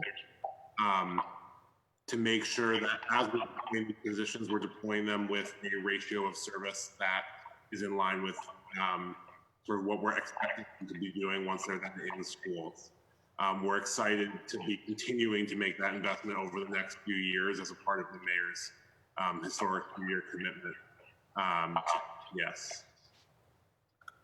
So that's great. Thank you, David, for that. I appreciate it. When we think about the ratios and the proper student to nurse ratio, student to social worker, student to guidance counselor, et cetera, school counselor, when we think about those ratios, how are we weighing in the needs of certain schools and certain students in particular? If we have a higher percentage of students experiencing homelessness, if we have a higher percentage of student trauma, because that's stuff that we can measure through some of the surveys we do. Are we looking to balance not just the national guideline with the student to provider, but are we looking specifically at, dare I say it, like a weighted student formula for that service provided? You've been with us for too long. When we look at nursing, so obviously our focus this year has been bringing everyone up to a 1.0 minimum, but the nursing team is constantly reviewing and making adjustments based on acuity of medical need. And we do have schools that have multiple nurses, more than one. As we look at social workers and deploying social workers, the mechanism we used this year to differentiate social work deployment based on need was the opportunity index. So schools that were higher on the opportunity index received a lower student to social worker ratio when their social workers were allocated, versus schools that were lower need under the opportunity index. This is an area that we're still continuing to study and getting some initial data back from our deployment of this first sort of 50 positions will be useful in understanding how to better target those resources going forward. I'll save, I do have some longer questions that I'll save for the next round. I do want to say to the superintendent, I attended, I think the last or two equity roundtables ago, really helpful to be a part of that conversation. I think that looking at homegrown hires, any teacher that I've ever worked with, my time in the classroom and teachers that I continue to work with in this capacity, when they've graduated from the Boston Public Schools, the special gift that they have to connect to our students because they sat in those seats is really very powerful. And I'd be interested in some sort of survey and whether human capital has access to this to know of our current teaching or current BPS staff, how many are BPS grads. I think we'd see some real direct correlation between student success, school success, and that percentage. And then, MCAS was brought up quickly in your opening statements. Last night, or maybe it was 2 nights ago, I participated in a town hall, a community town hall, and a graduating senior who had not yet passed the MCAS and was looking forward to the retake. We're just curious about that students, will they graduate? Is my question. Answer it now, or another point, I will do a round 2. Thank you, Chair Bach. Yeah, we will. Students will be able to graduate with a new competency determination and new guidance issued from the commissioner. And so we'll make sure all our seniors know. We'll be working with our counselors around that, as well as appeals that we've already issued some appeals for some students already. So we're working with students one-to-one on that. I'll also just add, just in the interest of alums, for the social worker pool, that is something they're explicitly tracking. And so far, of the approved pool for hiring, 13 of our social workers are BPS alums. So that's almost 50%. That's fantastic. So that is something that we're paying attention to, and I think you're absolutely right that the knowledge and of the student experience is critical in multiple forms as we evaluate the candidates that are coming in.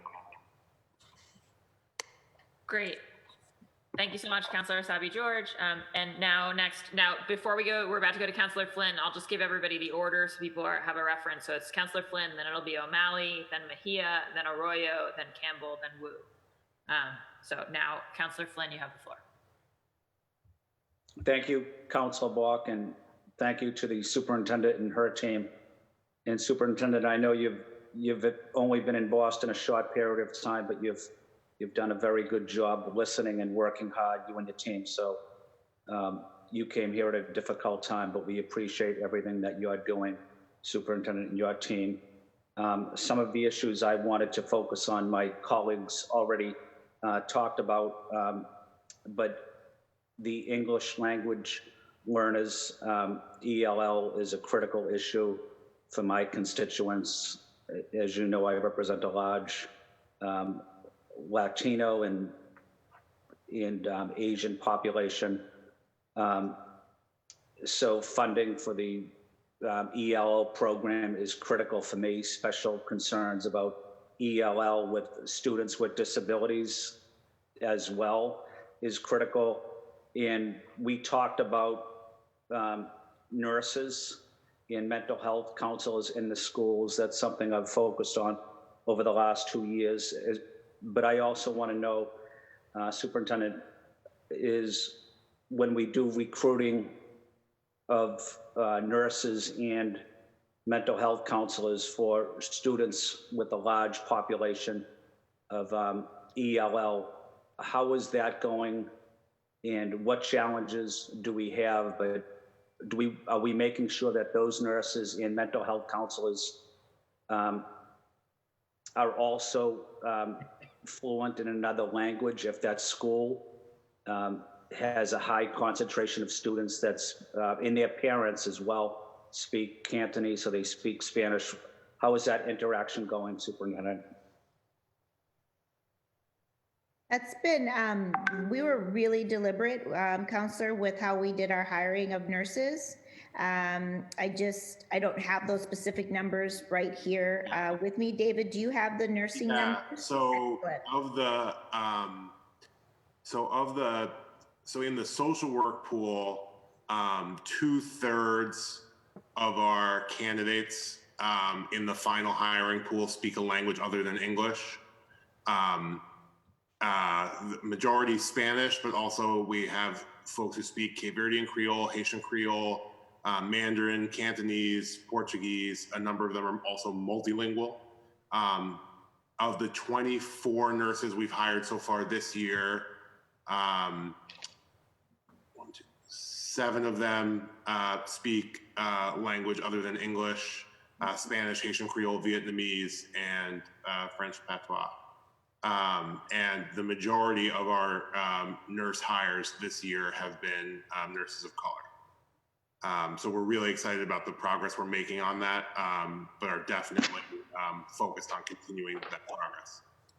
And Counselor, I just want to mention, it goes back to Counselor Janey's question about just overall diversity of hiring and our commitment to it. I can't stress enough our commitment to being very deliberate and intentional on our diversity of hiring, not only because we have the Garrity order, but because it's the right thing to do, and it's because what our community has asked us to do.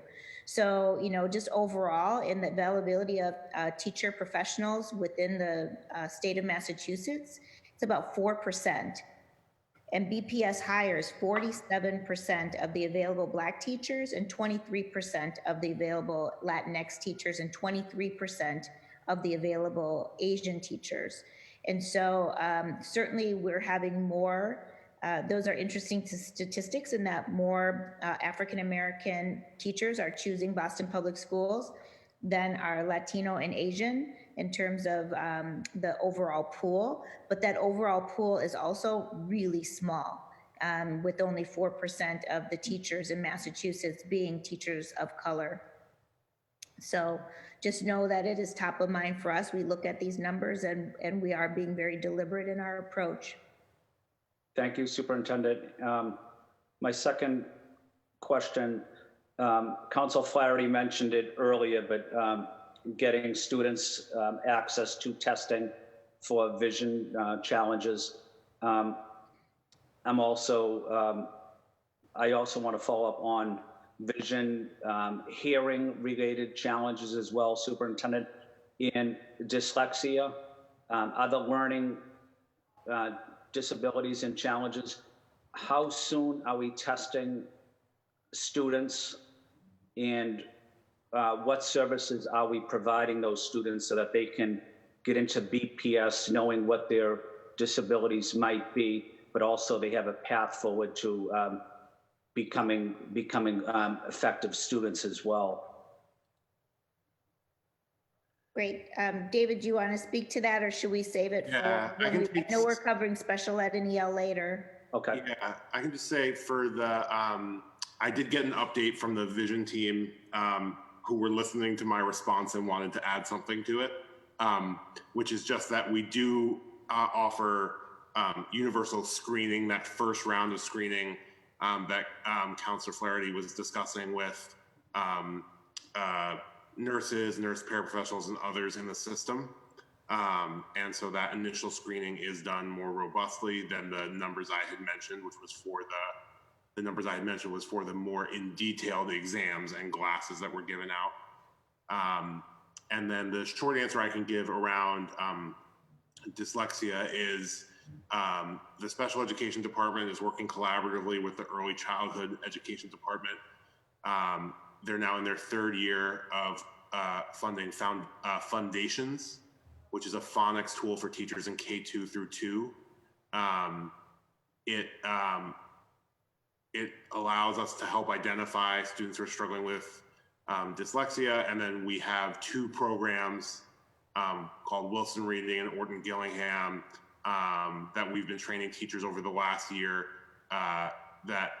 Those programs help with a number of issues, but one of the things they're good for is working with students who have dyslexia.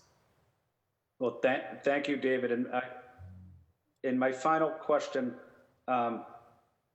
or comment, let me make a quick comment and then I'll have my final question. I represent a large number of students that live in public housing, and a lot of my schools, as you know, are also located in public housing developments, including the Perkins and the Condon and the Blackstone is very close to Cathedral and Villa Victoria, in Up Academy as well. But maybe it's for the next session, but can we also have a discussion about some of the partnerships we have with BHA and BCYF and how we can improve those partnerships to make sure that our students that are living in public housing get as much resources and support as they can. That's a comment or a question. And then finally, you know, just on hearing challenges students have, you know, I had the opportunity to serve 25 years in the Navy. I have hearing challenges as well. So it can be very difficult for students, even following these sessions here, to follow closely the discussion that's happening. So it's very critical to try to reach these students at the earliest stage with hearing, vision, learning disabilities as well. Yeah. So I just want to say thank you to your team, Superintendent, for you know, working hard on helping students with disabilities and communicating with their families as well. And I will flag the questions for BHA and BCYF. We have a hearing on partnerships on the 26th. I'll make sure we're prepared with answers for that here. I think one thing, Counselor, as you know, my background, I grew up in public housing and on welfare for much of my childhood.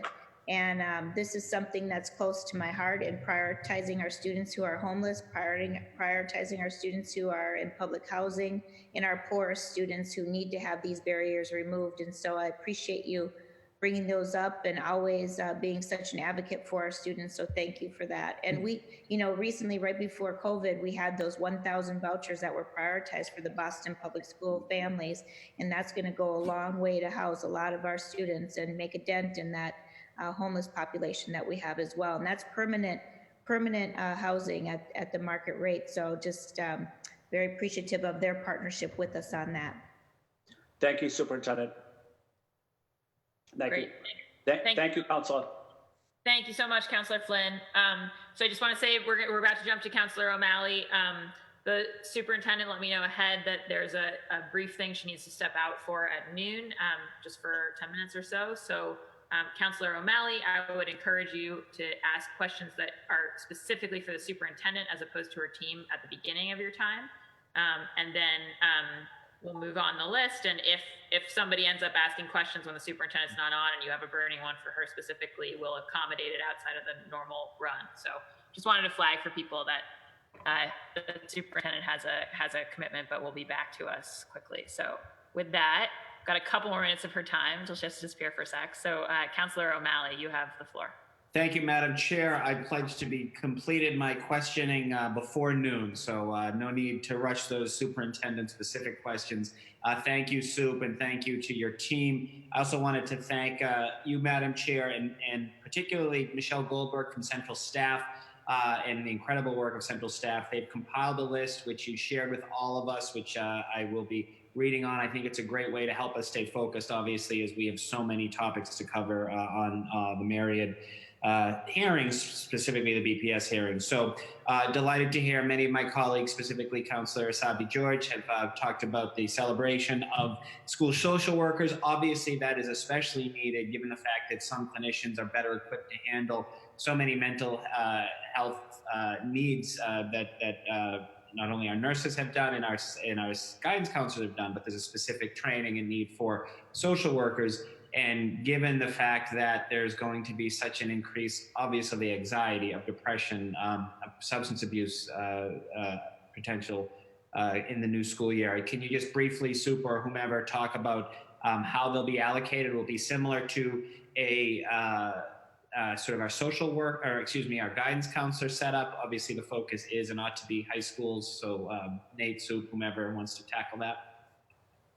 Go ahead, Nate. You have the numbers right in front of you in terms of our social work, but we are prioritizing them in our 33 underperforming schools and the high schools that are going to be getting ready for transformation, high school redesign.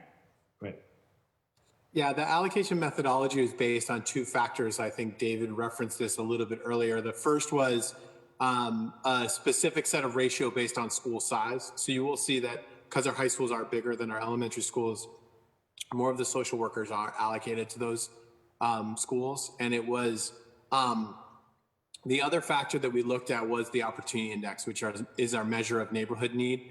And so if the school had an above average opportunity index score, meaning they have above average need based on our district, there was one ratio for every, I believe it was 300 students at the school. And then for schools that had a lower OI score, it was one social worker for every 500 students at the school. And there is a slight distinction here that these are social workers who are not just thinking about it from an individual or small group counseling, but really developing these whole school approaches to behavioral programs. And so it's a little bit different from guidance as we would think about it from a high school perspective.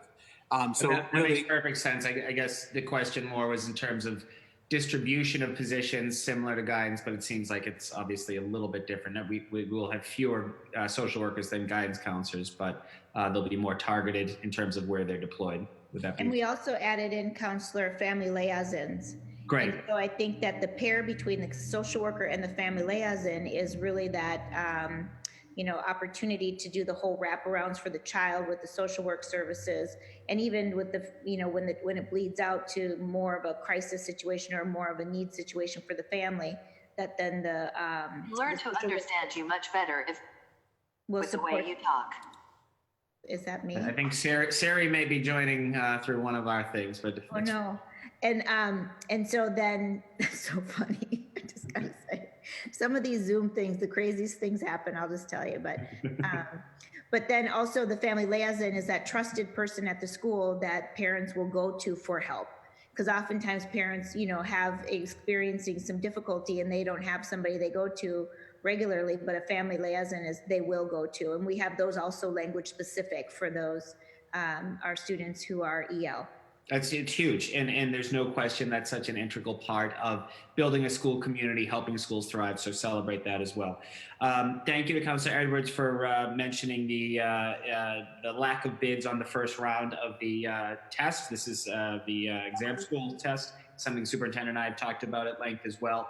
It was not, pardon the double negative, it was not that unusual to see the lack of folks who were submitting a proposal, given the fact that it occurred as we were ramping up, or as COVID-19 preparedness was ramping up. So I think your approach is the right one, Superintendent, to reopen the bids, and it's been encouraging to see the signs of interest this go around. So we'll watch that closely. I was wondering if there are plans to continue with the exam school initiative this summer. Obviously, it wouldn't be done in person, but is there talk about doing it remotely, which I think is the right approach. It also would allow for more students to be able to avail themselves of that useful opportunity. Yeah, for several weeks now, we've been in the works planning a more expanded exam school initiative and what we might be able to do there, because now we are remote. So there's both software programs as well as programs for tutoring and support systems, and working with our community providers, so and some of our teachers to deliver that service. So we have a proposal that we are considering, maybe even starting a little bit before summer school. So we're looking at that right now. That's great. Well, I obviously support that wholeheartedly anyway. It can help publicize. I know my colleagues will as well, so we can get as many kids as humanly possible to avail themselves. I gave myself a 5-minute limit. My time is up for this round. Thank you, Soup. Thank you to your team. Thank you, Madam Chair. Great. Thank you so much, Councillor O'Malley. Okay, so next up is Councillor Mejia, and then it'll be Councillor Arroyo, then Councillor Campbell, and then Councillor Wu. So Councillor Mejia, I'll give you the floor, and obviously the superintendent's whole team is on. If you have a question that absolutely needs her response, then we'll get her response. We'll have you ask that to her when she's back on the call, and make an exception for that. All right, so Councillor Mejia. Yeah, I thought it was Councillor Baker and then me, but Councillor Baker's had to step off for a minute, so we're skipping him. All right, so you're taking me by surprise there. Thank you, Chairwoman Bach. I appreciate all your hard work in organizing us, and thank you to the BPS team. As a BPS graduate and someone who bounced from school to school, I know how important this conversation is, so I'm happy to have it. So I do have some questions here, specifically around the Opportunity Achievement Gap Policy Alignment Implementation and Progress. There was a question listed in the OAG policy plan that asked about ethnicity and national origin. And I was just wondering, where was this question posted and how many and what percentage of respondents have answered to this question? I'm also curious around the remote learning is going to have an impact on the opportunity gap in our schools, especially for students in homes without reliable access to the internet. I'm curious to know if the school district, what the school district has done in terms of any research into how much it would cost to provide broadband access throughout the entire city. And I'll tell you why I asked this question is because we've heard from parents who have been having a hard time accessing Wi-Fi. Some of it is financial, some of it is because they've had just some issues with being undocumented, not having the proper documentation to be able to apply. And then I've also heard that there are over 3,000 Chromebook requests that are still outstanding. I'm just curious, you know, what are we doing to address that? Specifically, schools like the Madison, the Hennigan, Orchard Gardens are some of the schools that I've heard from. And I am just curious about what we're doing about this 3,000 requests that are still outstanding. And I am also curious about, Councilor Breeden had asked about the RSVPs in terms of school placement, and I'm wondering if those are in different languages. We talked about talent and retention for teachers of color, and I'm curious in terms of what strategies, if any, BPS is thinking about for increasing the parent pipeline, making sure that we're creating opportunities for parents to be trained and maybe cultivated to also work in our schools. Just wondering if that's part of your strategy. I know you had talked about the recruitment, and Councilor President Janey had asked about some of your recruitment, and I'm curious, I know you talked about having people who speak multiple languages. Just curious how many of them are native speakers. One thing is to know how to speak the language because you've learned how to, but I'm just curious how many of these folks are native speakers, because with that comes some cultural competencies that I think would be helpful to know. And then I'm just curious about what your retention plan is. I know one thing is to have educators of color and the other is to keep them, and I'm just curious as to what roadblocks we have faced as it relates to keeping teachers of color within BPS. And then I have some questions specifically to the social and emotional learning and wellness. As you know, there's a strong link between extracurricular activities and emotional wellness. However, the program detailed provided by BPS states that there will be a 72% decrease in funding for extracurriculars. And can you explain why there's this decrease in funding? And then Councilor Bach mentioned the need for summer schools, especially during this time, to close the achievement gap. And I noticed that there is an 8% decrease in summer review program funding. And how is this affecting staffing levels? And why is there a decrease in funding in regards to nurses? If we slowly start to admit students to return to their schools, what resources do we have to give our nurses adequate PPE and other materials? What resources do we need? Is there some information around that? And then in terms of behavioral and mental health support, what supports are in place to support students experiencing substance abuse disorder during this public health crisis? You know, a lot of our students, aside from the substance use disorder, you know, what we have seen and heard, there's been an uptick in consumption.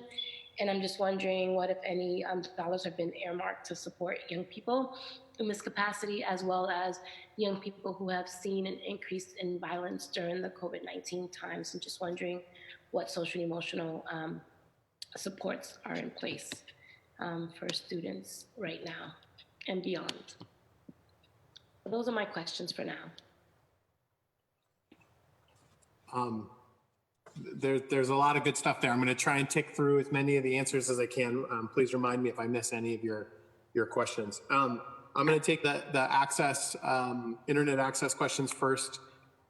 We do have a tracker where we are looking. I don't have the data in front of me on the 3,000, the number that you quoted.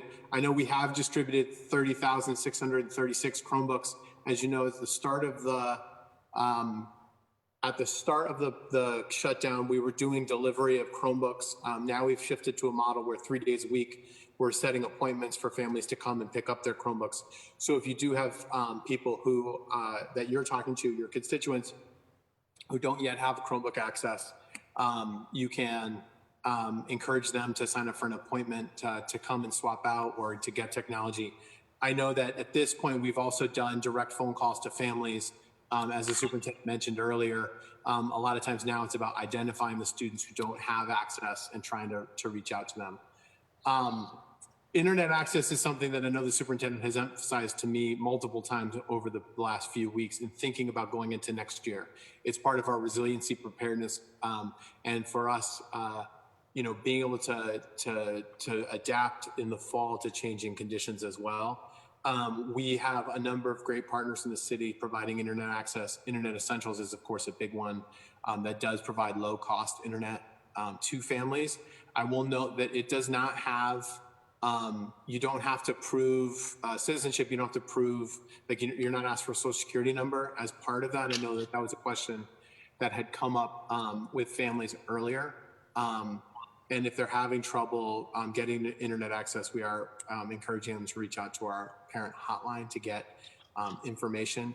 Of course, with a district of our size, we're going to encounter a number of different situations and experiences. And I think, there's always going to be families who are struggling to get access, and we're trying to work on a plan. I will say that internet access and one-to-one computing is something the superintendent has now said needs to become part of our baseline services. And so thinking about how do we reach out to those families that don't have consistent internet access and being able to secure and support them in securing it.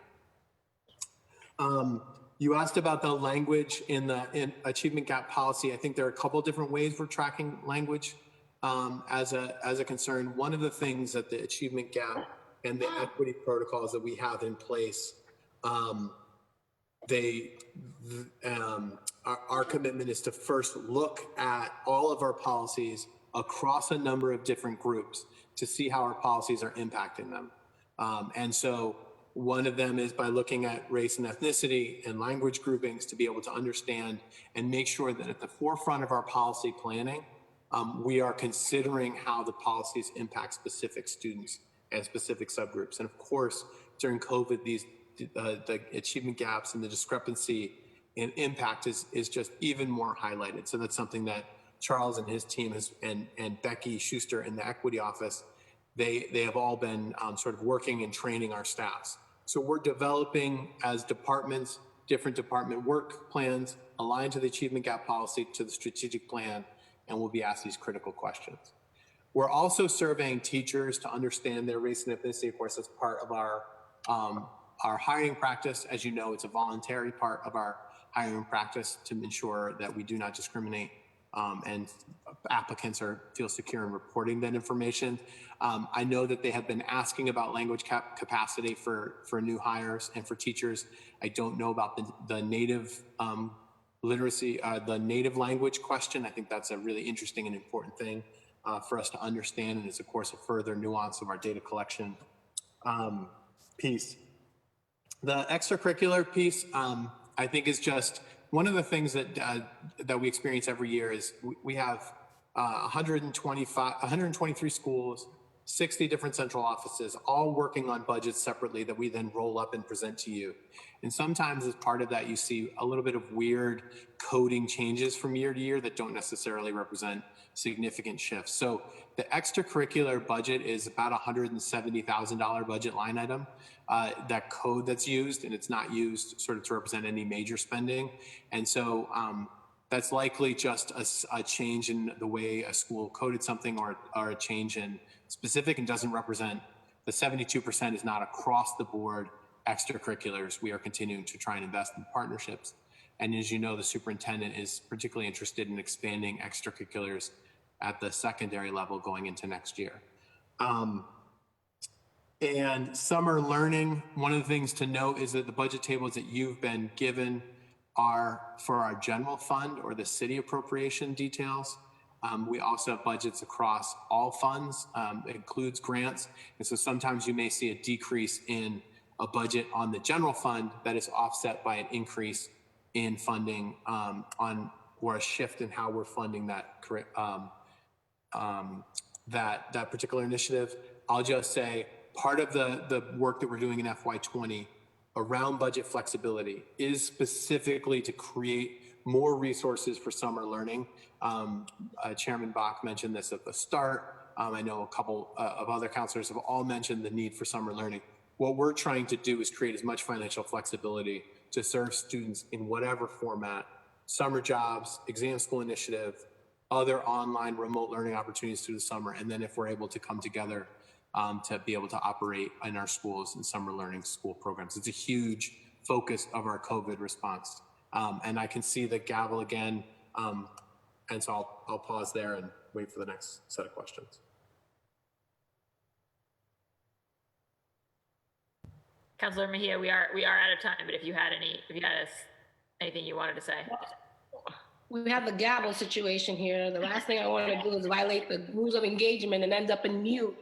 I'll just wait for the next go round. Thank you so much, Nate. I really do appreciate your thoroughness. Thank you. Great. Thank you so much, Councilor Mejia. Next up, we've got, you all have the order. Next up is Councilor Arroyo, and then it'll be Councilor Campbell and then Councilor Wu. Councilor Arroyo. Thank you, Madam Chair, and thank you to our folks at BPS. It's obviously been a difficult time, and so I appreciate the time that you're taking to run through these questions. I know we have the ELL session later, but I do have one question that feels like it probably should go here in regards to ELL. When we're dealing with folks with learning disabilities or IEPs in separate languages, what is our capacity, and how does this budget create more capacity to really engage on that? Because there's an issue there with, beyond just regular English language learning, you also have to be able to identify the disabilities within that language and also the accurate and adequate ways to address them. And so that's one. Two, we saw with the Globe, I don't think it's widespread, but there was an issue with communication with different languages and parents. We had the children at the school bus when schools were canceled, if you recall, and there were Spanish-speaking students who had no idea that their schools essentially had been canceled. And so the question for me on that part, and I know it was brought up with the liaisons, but what is the language ability and capability? How many folks do we have that speak a different language, that can communicate with our parents, knowing that about 40% or so of our student body are ELL students? On the other questions, and I'm just going to ask them all and then you can answer them in the order. There was on the budget, the bilingual education, the Spanish program was being reduced by 77%. Why? Why are the budgets for the structured English immersion program being decreased for both Cape Verdean Chinese and ESL? What's the reason for the decreased budget for advanced work classes? I think it was about 10%. And let me just make sure that's everything I had. Why is there a 35% decrease in support services in the Office of Student Supports? And then why is the achievement gap portion of the BPS budget under the Chief of Equity Strategy being decreased by 48%?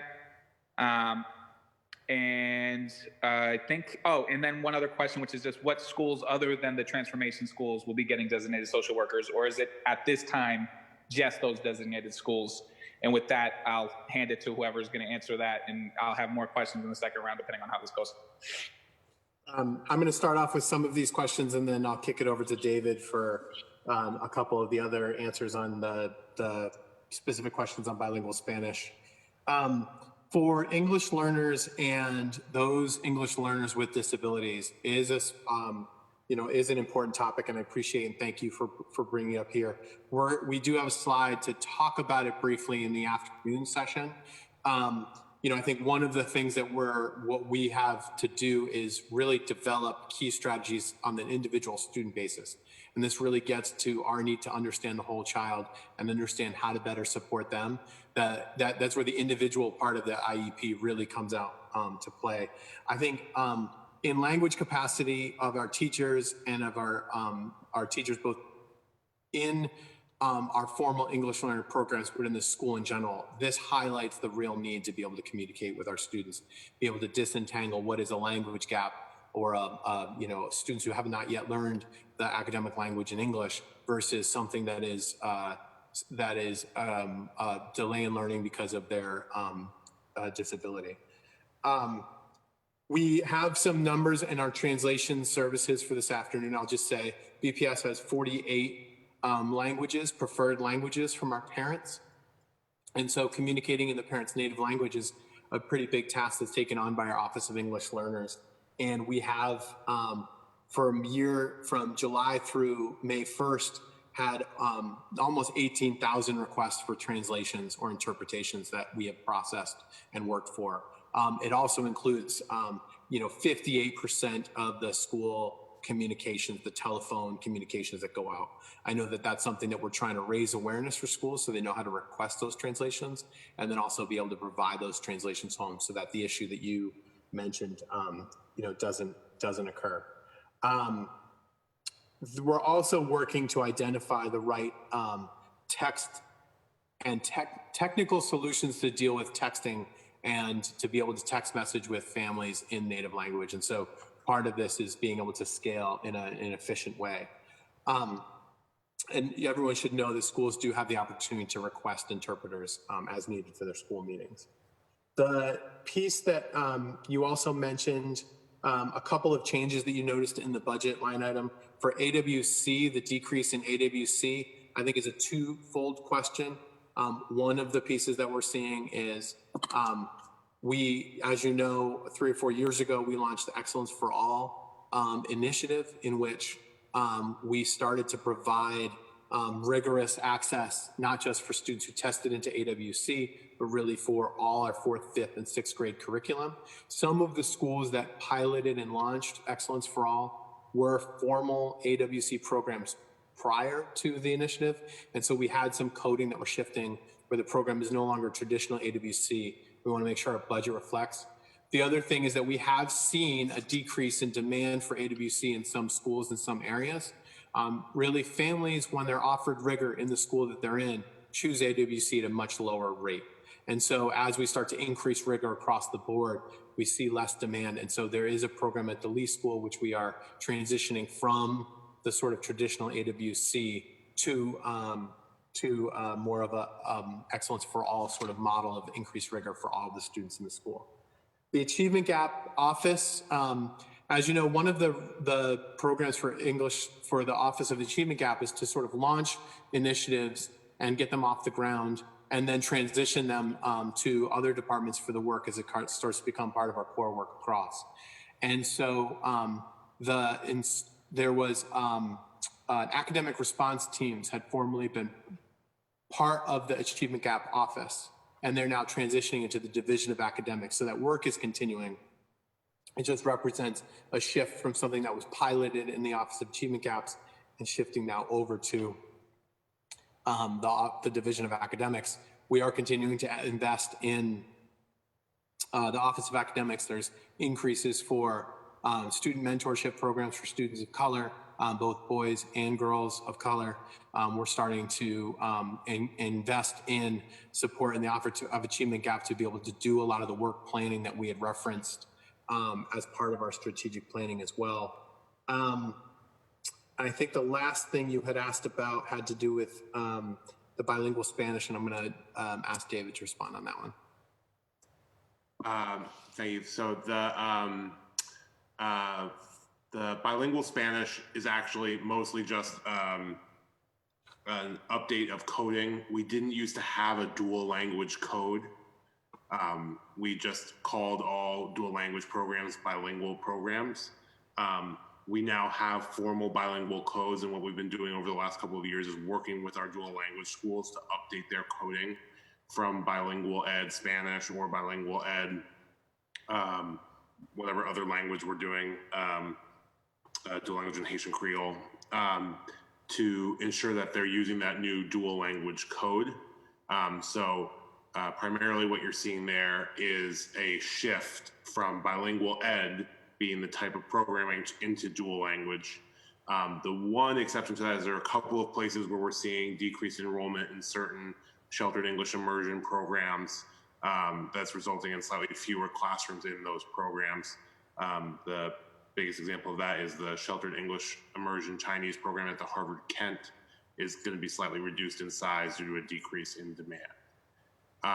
You also asked about schools other than the transformation schools that are getting designated social workers.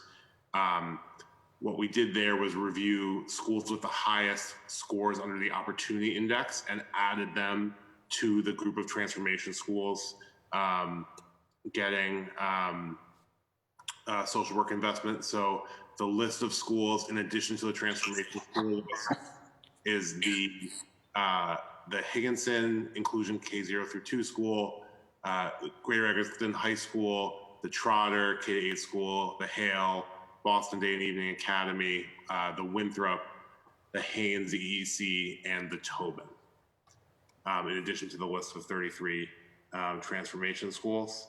And then just to add one other shift from the Office of Achievement Gaps as a part of formalizing the initiative, the Excellence for All initiative is also moving under the Office of Academics so that the best practices and learnings from that initiative can be rolled into what we're doing as a system. The Opportunity and Achievement Gaps group really handled that work in its pilot phase and implementation, and we're really excited that that's being pulled into our core academic work now.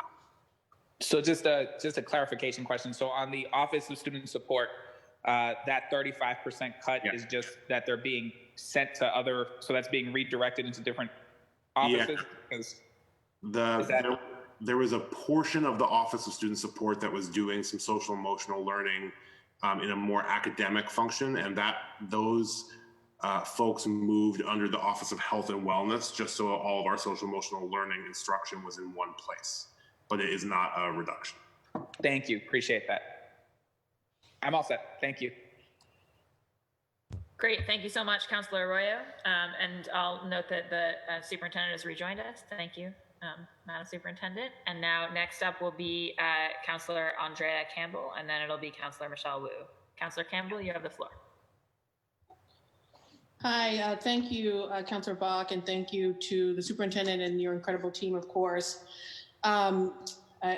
Many of my questions were asked, and so I will wait sort of responses on those, but I guess really want to stress the questions that were asked with respect to teacher diversity. I think everyone mentioned it, but Councilor Janey, I think, went into great detail around sort of where we are and what the strategy is to change the racial and ethnic diversity, over the next few years for our teachers. And then a lot of questions that came up in the list of questions that Councilor Bach sent, so look for sort of written responses. I'll keep my questions, I guess, very high level, which is, I want to couch all my comments in the fact that I am a district counselor representing a district and a population of residents and students that are sort of living what we talk about are the inequities in our education system. right? Before COVID, this system was not serving all of our students and families well. And post-COVID, or during COVID, it still is not for many of our families. And post-COVID, it will not, unless we are extremely intentional around meeting the needs of many of our students. And I say all that to say, of course, I want to do that in partnership with everyone working in the district, our teachers, our students, our families. But I do feel like with, we put forth a a data request from the council side a few weeks ago. I feel like I'm learning about various concerns around who got Chromebooks, who didn't, just various data points from people outside of our system, so people in the schools on the ground, but none of this from the central office. So I feel like it feels like the district is like in a black box and I'm fighting to get in to learn information. And so I'm sharing that candidly to say, how do we as a counselor, I guess, I can't speak for all of my colleagues, how do we get more looped into what the conversations are so that we have more information to bring back? The plans around the summer or the plans that were rolled out Friday last week, who informed those plans? This is one of my questions. Who informed those plans? How do we get our parents and families to be at the table informing these plans right now? What does implementation look like with respect to these plans? And many of the plans are very high level, but don't offer, I think, enough concrete details. So when I'm responding to my constituents around, are we going to have summer learning? And the response is, well, it depends. What is it depending upon? I'd love to be able to also share that too. How do we pull apart some of this in a little bit more detailed way? So those are some of my questions to start. Yes, so I appreciate your questions, Counselor. And as you know, the COVID crisis has been quite challenging, and it has really brought to light the inequities within the system, both the structural barriers as well as some of the systemic inequities that we knew have existed for a long time, especially for some of our EL learners, many of which you have there in your district as well, and also students who are experiencing poverty. And the challenges that brings, especially with the COVID. So we started out the remote learning opportunities the day we closed, and we had, I think we had 43,000 packets that were given out to students and distributed at our 17 food distribution sites. Then we started, with the food distribution and making sure we were first focused on our students and families' health and well-being and their safety. And that was our number one top priority. And then right then and there, we started working on the remote learning plan, and our Chief Academic Officer, Andrea Zayas, started to convene teachers and community members around and stakeholders around the remote learning plan. We have a list of those folks who were interested and participated in that process. We also began to convene even right after, actually, I started calling some of our partners and civil rights organizations that weekend and said, we will be closing, and I am concerned about mitigating learning loss during this time. And we convened those partners that next week. We closed on Friday, and already on Tuesday and Wednesday and Thursday, we started having conversations and talking about what is this going to need. So I started getting input from the community right then and there. And we've been convening these equity roundtables every week, and we've now expanded it to our schools and are requiring our school leaders to have equity roundtables with their community for input. I had a talk with a principal just yesterday who was talking about equity roundtables and her concern about doing them. And then that's okay. And then saying how valuable she's found these equity roundtables to be to what she is planning around her master schedules and what she's doing with her teachers and the feedback she's getting from her community and just things that she hadn't thought about before and the learning that she's getting. So we're just really happy under Dr. Granson's leadership to have these equity roundtables as a new practice in the Boston Public Schools, to hold ourselves all accountable and to engage in with our community. This is one of our top priorities around amplifying trust and cultivating trust and amplifying voice within our community, as well as closing opportunity and achievement gaps. And so once our Chief Academic Officer, Andrea Zayas, began to give us kind of the core components and had fleshed out all of the remote learning plan, we brought it to our school superintendents and our school leaders. We had them look at it. And then we started to really work on the components around grading, around retention, around attendance, around the student support team, and really focusing on those students who need it most, which is building student success plans for kids that are going to be in tier 2 and tier 3 intervention. And that's really around, providing either one-to-one supports, small group supports, or additional supports with social work services, or when you get to a tier 3 level, you're looking at much more intentional instructional types of supports that you would have to do with children in the school building. I'll just say, Superintendent, for the sake of time, I would like to be pulled in more, because I literally do not feel I know a lot of what's going on in BPS in the district before the plans are rolled out publicly. I feel like I learned a lot of this through through the Boston Globe. And then I'm asked by constituents what certain things mean. I was on a call last night with the Greater Mattapan Council, and I could not answer many of the questions that were coming up for the parents in a concrete way. Other counselors were on there too, and so of course we're going to bring those back.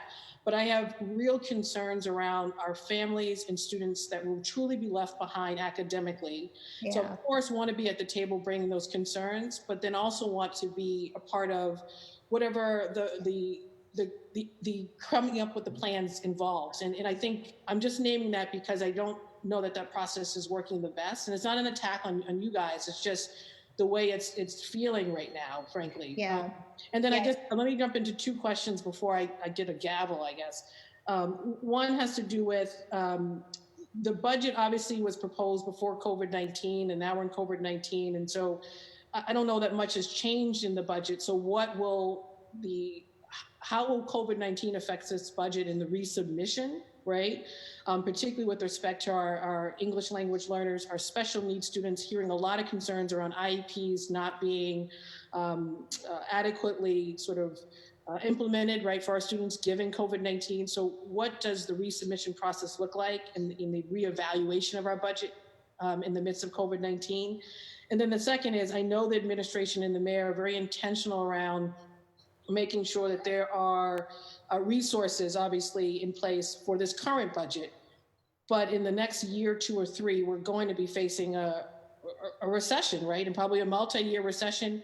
What does that mean in terms of future conversations around our budget and future supports for our most needy students? So that's sort of high level. Yeah. So yeah, I will try to do a better job of ensuring that counselors are all updated on the plans. As you know, we were just kind of thrown into COVID.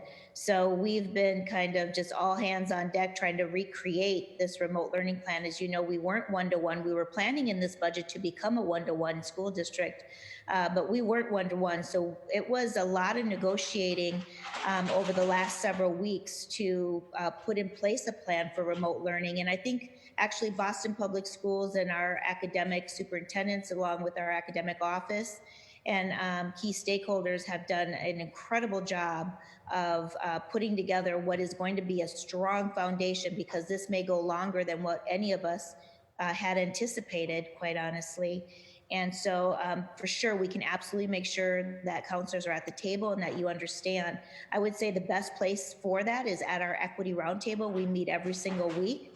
And coming to that, and so bringing that, and then also at the school level, if there are particular schools within your community, if you'd like to sit at their tables too, just let us know. I'm sure they would welcome your participation.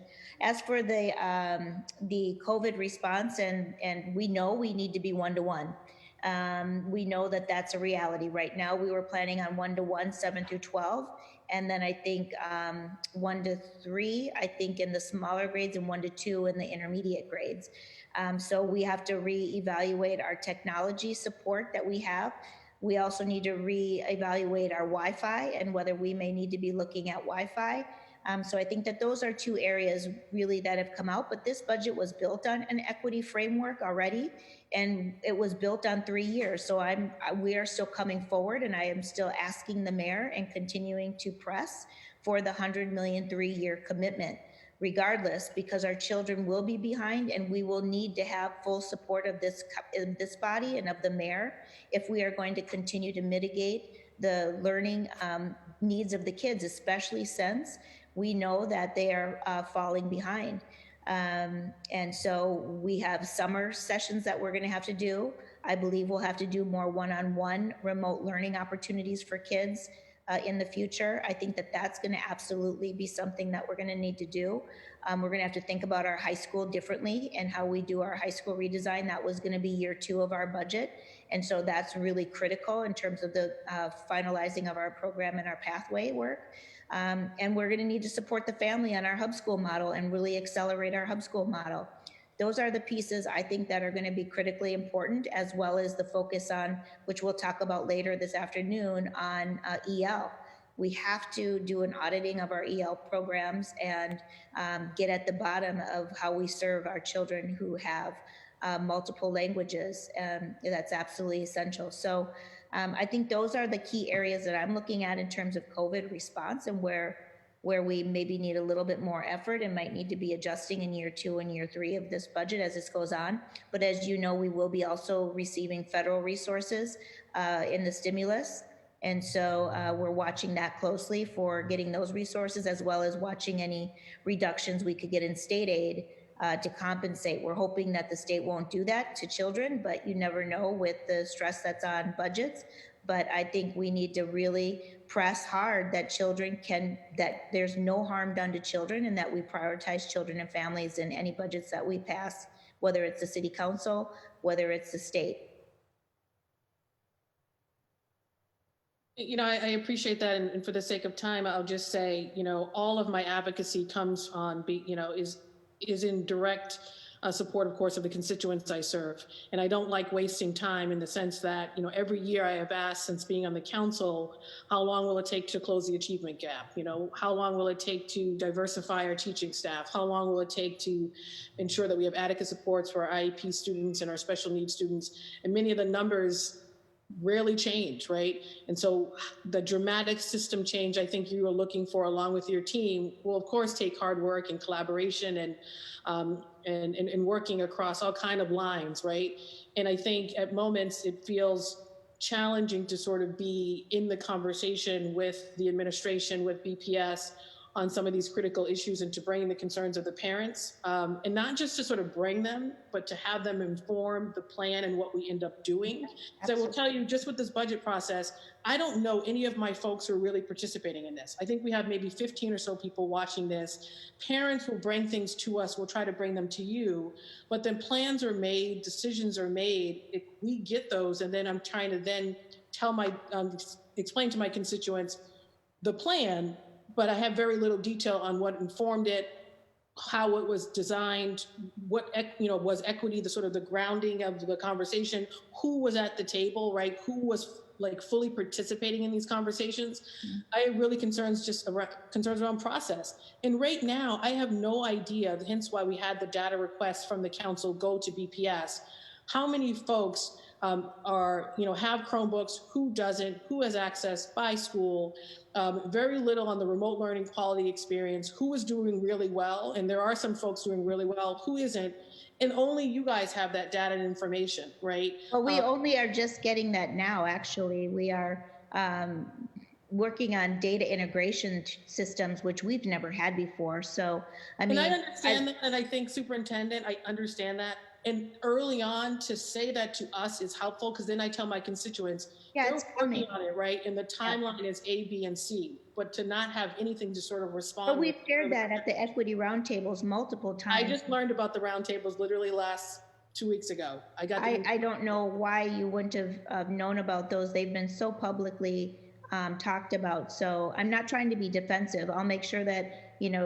counselors are made more aware of that. But boy, we've had over 80 to 100 participants in our weekly roundtable meetings. And the data that we are going to be able to get now, we've been sharing some rudimentary dashboard data.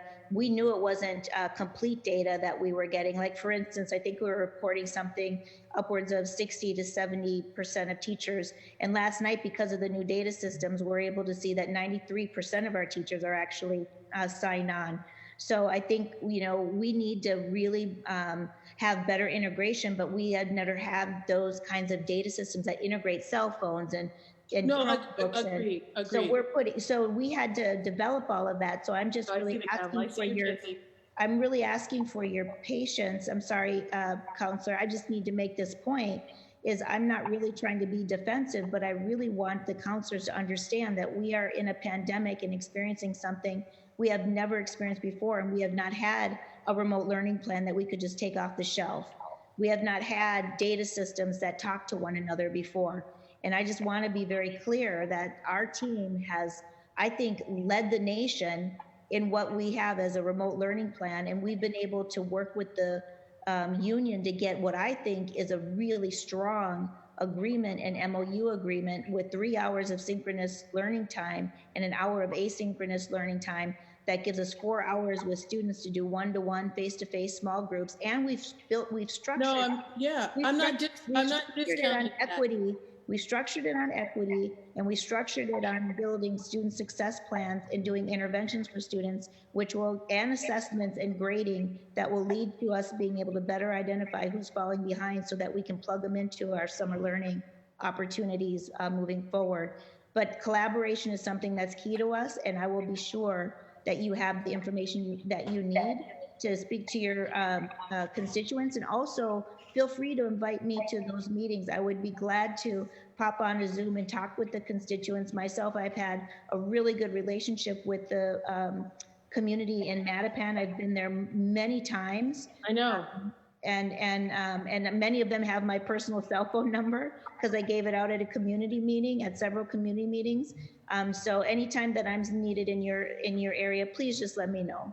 No, I know that, and I just want to make this point because it is not something. It's not personal. It's not meant to be that. I'm just saying, even at the Mattapan Council meeting yesterday, some of the questions that were raised, I said for BPS, there's just a lot of confusion.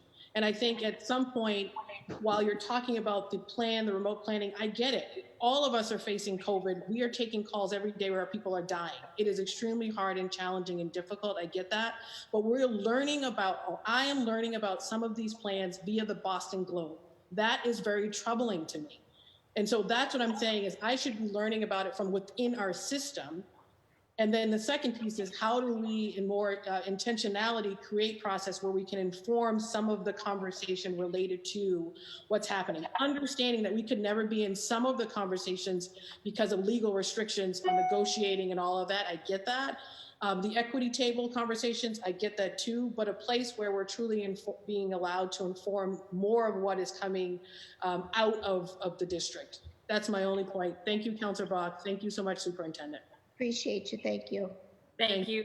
Thank you, Councilor Campbell. I just really want to stress that we have to keep better to time. I don't want to gavel down these important conversations, but it's just not fair to the rest of the body, and we can't have a system where then everyone else feels like they need to take 20 minutes because we will never have these hearings end. So I just really, I appreciate that really important conversation. I just have to stress the importance of us keeping it more at a time. Now I want to recognize Councilor Wu. Councilor Wu, the floor is yours. Thank you, Madam Chair. And I will just say to you, I fully support you gaveling us down at any moment. And I'm going to try to do my part to model not needing to be gaveled down since so many of the questions have been asked already. And I'm not sure this is the right session for this particular question anyway, but I know workforce diversity is among the topics listed here. So it's just been some buzz out in the community about changes in school leadership and a sort of large number of school leaders either, I don't know what the right term is, transitioning out. Just curious about kind of what is the reality of how many, let's just say high school leaders in general, and then school leaders overall are leaving their posts right now, and what the kind of demographic breakdown, or how does that impact the demographic numbers across the district. So we've made a few changes in our school leadership because of our strategic planning and are getting ready for the 33 transformation schools as well as the high school redesign work that we're going to be doing. So we've made those announcements to the community. I'd be glad to give you a list of all of those moves in a little later today. Thank you very much. I'm good, Madam Chair. Councillor Wu, thank you. That was exactly. Okay, all right. So we are now going to go back up to the top. I will just note for councillors that it is 15 minutes until the 1 o'clock start of our inclusion, special ed, and ELL hearing. And although that one can start a little late, I don't really want it to delay too much. I know we've got advocates who are looking forward to listening to that and participating in it at the end. I know we've got at least one person who's been waiting patiently for public testimony. So I would just ask that we'll do a very quick round of sort of second round questions, but I would just ask people to prioritize the one thing, that they want to ask about. And so my very quick one on that will just be to ask Nate and others. I brought this up in the school budgets hearing. It seems to me that as we think about closing the opportunity achievement gap, we should be looking at how we make the opportunity index an index for more things in terms of our spending. And it sounds like with the social worker allotment and other things, you guys are starting to do that more and more. And I know more money's been assigned according to the opportunity index. Is there an intention to kind of have that trajectory of having that play a bigger role? Because it seems to me like the effects of poverty and other factors that are factored into that index are some of the things that are most affecting our kids right now. So that's my question. I would say, I think, as the team that helped put that into practice, and we, of course, owe a great deal of debt to our Office of Data and Accountability and to Colin Rose and his team in the Office of Achievement Gap for the development of the Opportunity Index. We would love to put more dollars out through those things that are weighted towards student need, and always look for feedback on how we can better develop measures of student need. I would just say the plan, I think, is twofold, and sometimes there can be a tension between our desire to make sure all schools have a baseline set of services and staff and things like a librarian at every school, and make a play towards equity and push out money through the Opportunity Index. And those things are at attention, and you can see that in some of the investments that we've made this year.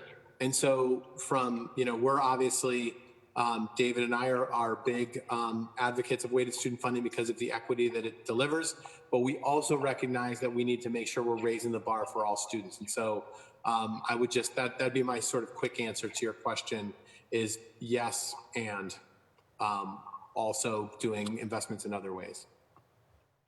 Great, thank you. All right, Council President Janey.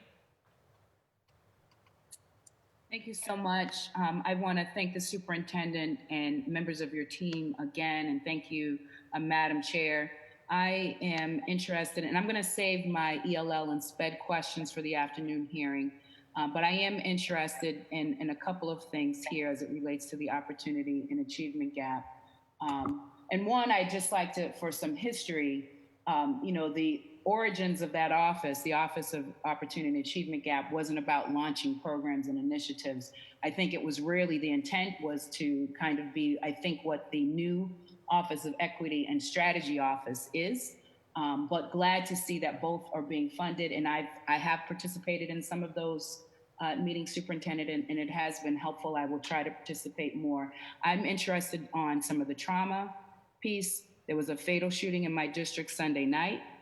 Kids had to show up to school on Monday, remotely, obviously. Now, if they were showing up to a building, and if that building was near the shooting, and if that school was practicing trauma-informed learning, hopefully there would be a counselor speaking to some students. I'm wondering what is happening now during remote learning. Are we prepared? Do we have the capacity to respond when there is, unfortunately, violence in our community?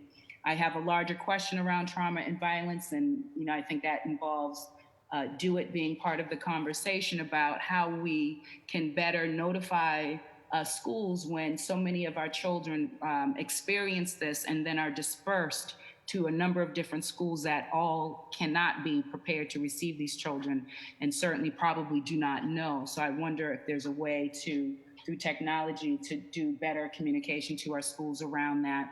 I wonder if there's an increase in cyberbullying, given that so much of the social isolation and so much of the interaction is happening online.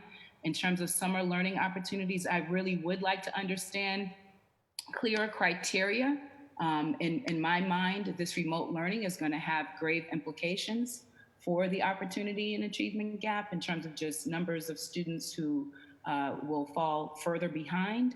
And I think we have to be aggressive in our thinking and our planning around what criteria we're using. I heard you mention an assessment earlier. Is that based on assessments that we usually do? Is there some new assessment that we're going to try to do post remote learning to really understand where our young people are? And then dual language expansion, which I don't, put under an ELL program. For me, that needs to be a real thing. If we're linking, I link it to the opportunity and achievement gap and what bilingualism does for the brain, the human brain, especially in our young people. And we see it when we look at the FLEPs and their test results and how well they perform. Our formerly language limited English proficient students, our FLEP students, outperform everyone. And so, I've been advocating for a number of years for real investment in dual language expansion, and I'd like to understand where we are. Is there a plan to get us, in 5 years, we'll get X number of schools? Where are we just currently? How many schools, how many programs, which languages, et cetera? I'm gonna pause there, Madam Chair. I know I'm anxious to get into the other hearing because I've got lots of ELL and SPED questions there. Thank you again, Superintendent, and many thanks to all of those on your team. I think it's on mute. Thank you so much, Counselor Jane. Superintendent, please go ahead. Thank you, Counselor. Those are really good questions and ones that we are discussing. Start with the assessment question. It's part of we are focusing all of our remote learning on standards. And the standards then are going to be tested through our assessment system called Illuminate, which teachers are already familiar with. And so our ODA team is working on those assessments, and they're expected to give 2 for each discipline during this remote learning time, so that we'll have a good read on how students are doing on those standards. Then in terms of the dual language and our look at, we'll get to that in the next hearing. We'll talk about that, but we are discussing those with the Cape Verdean community as well as the Vietnamese community and doing expansion of those dual language programs, as well as pathways already that are from our Spanish dual language programming. As for increases in bullying, I don't know the answer to that question. And so I will have to get that from Mark Racine. Maybe Nate, you can text him real quick while I'm talking and see if there has been an increase. I would suspect, just knowing student behavior on social media, that, we've probably had some incidences that we have been working through. And then, yes, unfortunately, that we lost a student during this COVID crisis. And we also have had shootings within the neighborhood like you shared about last night. And our teams are, as soon as we are alerted of those, our teams, Andrea Amador and our crisis team is alerted, and we go in with the school superintendent who supervises that principal and support the community. So that work is ongoing and does happen when we know about those things happening. So I'm really proud of our team for being able to continue those services. We've actually continued our mental health services as well, with over 4,000 contacts to students around mental health. And we have students participating in telehealth. Last I looked, I think it was somewhere around 1,200. It might be upwards of 1,500 now, telehealth one-to-ones with students. So they are definitely ramping up the mental health supports. And I think they have over 80 different mental health providers who are doing that work with our students throughout the district. And was there another question at the very end, I think? I can't read my own writing. I was wondering about summer learning opportunities and criteria. You mentioned the assessments. I wonder if there were other things we were looking at. Yes, so with summer, so we're looking for high school students, we're looking at credit deficient. We'll be looking, because they'll be getting grades this term, but only if it's not worse than their prior COVID term grade. And so we'll be looking at those final grades for students and how they average, and if they still have incompletes, and if they have an incomplete, they'll be identified to go to summer school, as well as they'll be identified if they were already credit deficient and they needed to make up credits. And so we'll be using multiple platforms for them to get caught up, either full online type of school environment for them, or doing other remote learning opportunities to get caught up with their teachers. So we're using a mix of assessments, credit recovery, and transcript review to be able to understand where kids are in terms of their summer learning, and that's how they're going to be identified.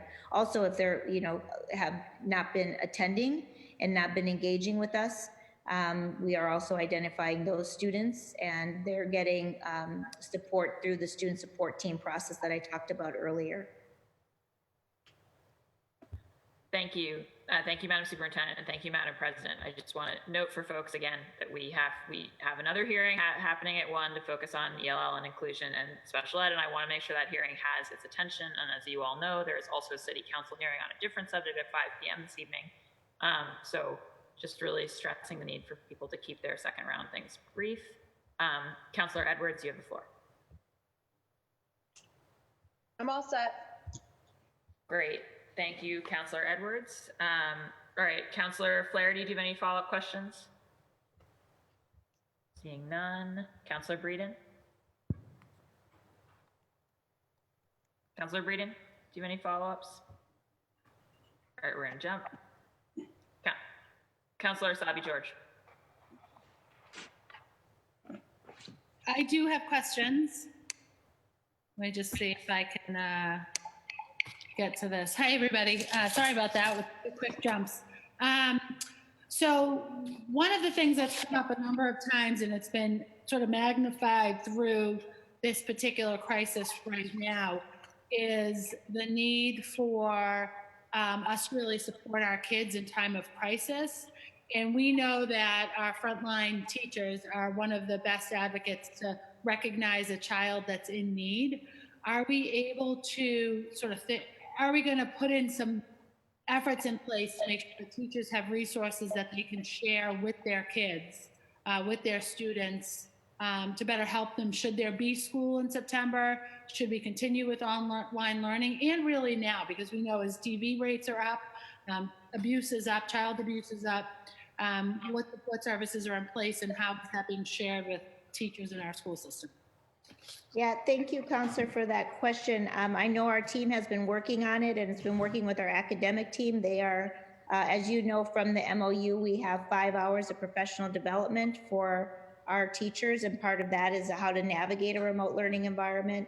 And certainly all of our teams are involved in that work. I know that Andrea and her team have been working with Andrea Amador's team on the CellWell components of remote learning and the mental health supports for our students.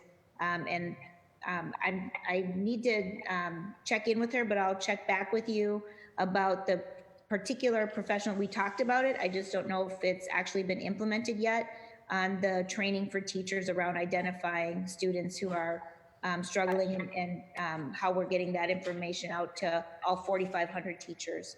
Yeah, and getting them that information and being able to have the skill set or develop the skill set as a teacher or frontline provider to identify a child in need during this time, and also understand sort of the added complexities of this pandemic on that child, the family cycle, the family unit, and any challenges or conflicts, and really any neglect or abuse that might be happening within that family. So thank you for that, and I look forward. One other thing, Counselor, is we also are working with our student opportunity advisors, and they're the attendance advisors. And so we've been discussing like well child visits where we know that there are other more significant issues going on. with the family and how we're identifying students who need that kind of support, because we still are mandatory reporters. That actually reminds me of something I think came up in the BPS overview. What is our contact rate with students right now? Or what is the real number of students that we haven't had touch with since we went to online and remote learning? So 2 weeks ago, that number was about 500 students out of the 53,000 students. I would have to get an updated number for you for that. Great, thank you for that. And I think most folks on this meeting know of my work around supporting students who are experiencing homelessness, and I'm really proud of the efforts that I've been able to undertake in this capacity over the last 4.5 years. We know that the number, and I do want to thank you for and recognize Brian Marks and the effort that he has put in to supporting families experiencing homelessness, and I've had the opportunity to work with him in that space on a number of different issues, and he also participates in my regular family shelter provider roundtable discussion to make sure that our shelters are connected to the school district and that work is happening in partnership. So just really want to appreciate Brian and your commitment to supporting those students. Unfortunately, we know that that number continues to grow, and we have almost 5,000 students in the Boston Public Schools that are experiencing homelessness. That's at last count. I think, unfortunately, that number is probably a little bit higher. I am curious if there's anyone on this call that can speak to some of the work that's been happening to support students that are experiencing homelessness in our schools. If there's an inventory of school-based partnerships that have been happening, I know of some, especially in our within that pilot group, the Family-Led Stability Pilot, and wondering how schools are using their money. I know there's a lot of Katie's Closet and some other efforts happening, but where have we seen success? What have those successes been? And how are we using our funds that are meant to support students experiencing homelessness? Thank you. Yeah, thank you for those questions. I think, so as you mentioned the Family-Led Stability Pilot, I think we're really excited about the work that's happening under that pilot. Working with the BHA on the Housing Voucher Initiative, but also working on homelessness prevention in partnership with Family Aid Boston, expanded services to unaccompanied youth in concert with the cities, by HDP Rising to the Challenge Initiative. In addition, we're doing some other partnerships, trying to look at data and better understanding the impact of all these new housing initiatives over the course of this year, and trying to make sure we're really understanding the educational impact of those initiatives so we can be better advocates for continued expansion of them going forward. Every school does have a homeless liaison to Brian and his department, and they're really working with him and being that conduit. One of the main challenges we're having now is just we've lost the physical hub for delivery of physical items to students and families for things like Katie's Closets and others things. Our partners have been really wonderful about thinking of creative ways to do deliveries and get things, especially through our food service sites, which has been really amazing. The homeless funds that went out through weighted student funding, schools are using them for a wide variety of things to support homeless youth. We're really excited about, especially about things that are building on external capacity and partners, and really leveraging those dollars to bring in more dollars for students. Those funds were nearly 80% expended before we closed. We've the way we're spending money is a bit different now. So I imagine we're way over 100% at this point. Each school has their own sort of unique approach in coordination with Brian. Thank you for all that. And I do want to just share on a personal note, I spilled most of my coffee over myself this morning, and the superintendent had dropped off some t-shirts for me to make some masks with. So I stole a t-shirt out of the bag. So just everyone, I had a good, so physically, socially, emotionally, and culturally responsive and I thought it was the most appropriate shirt to wear for these hearings today. So thank you Ms. Superintendent, for that, because the shirt was a mess. Thank you all. Thank you, Madam Chair. A good one. That's a good one. Thank you, Councillor Asabi George. I'll jump back to Councillor Breeden, who's back on the line, and then it'll be Councillor Flynn. Councillor Breeden, this is our second round. We're keeping questions really brief because we're trying to move on to the inclusion and ELL and SPED hearing. Okay, I will not take anyone's time. I had to step out for a few minutes, so keep going. I'll save some questions for the next round, in the next segment. Thank you. Great, fantastic. Thank you so much, Councillor Breeden. Councillor Flynn.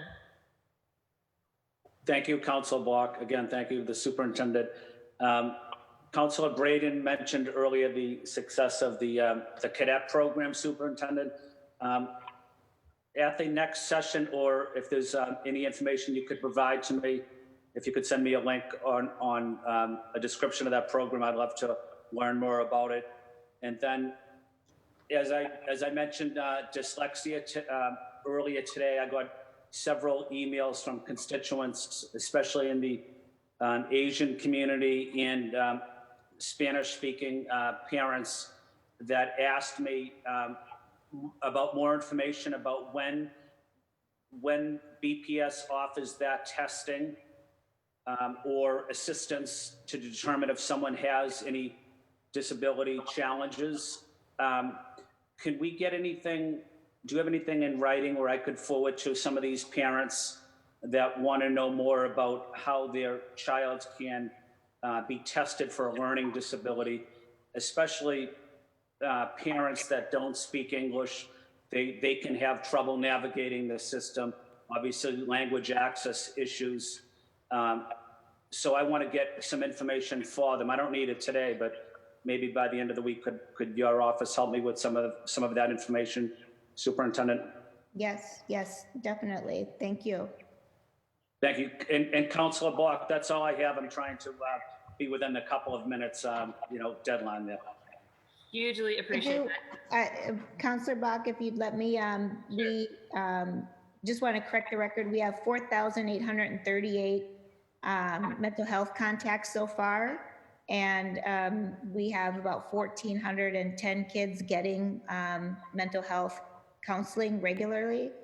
And then we have 120 students who we have not yet had contact with.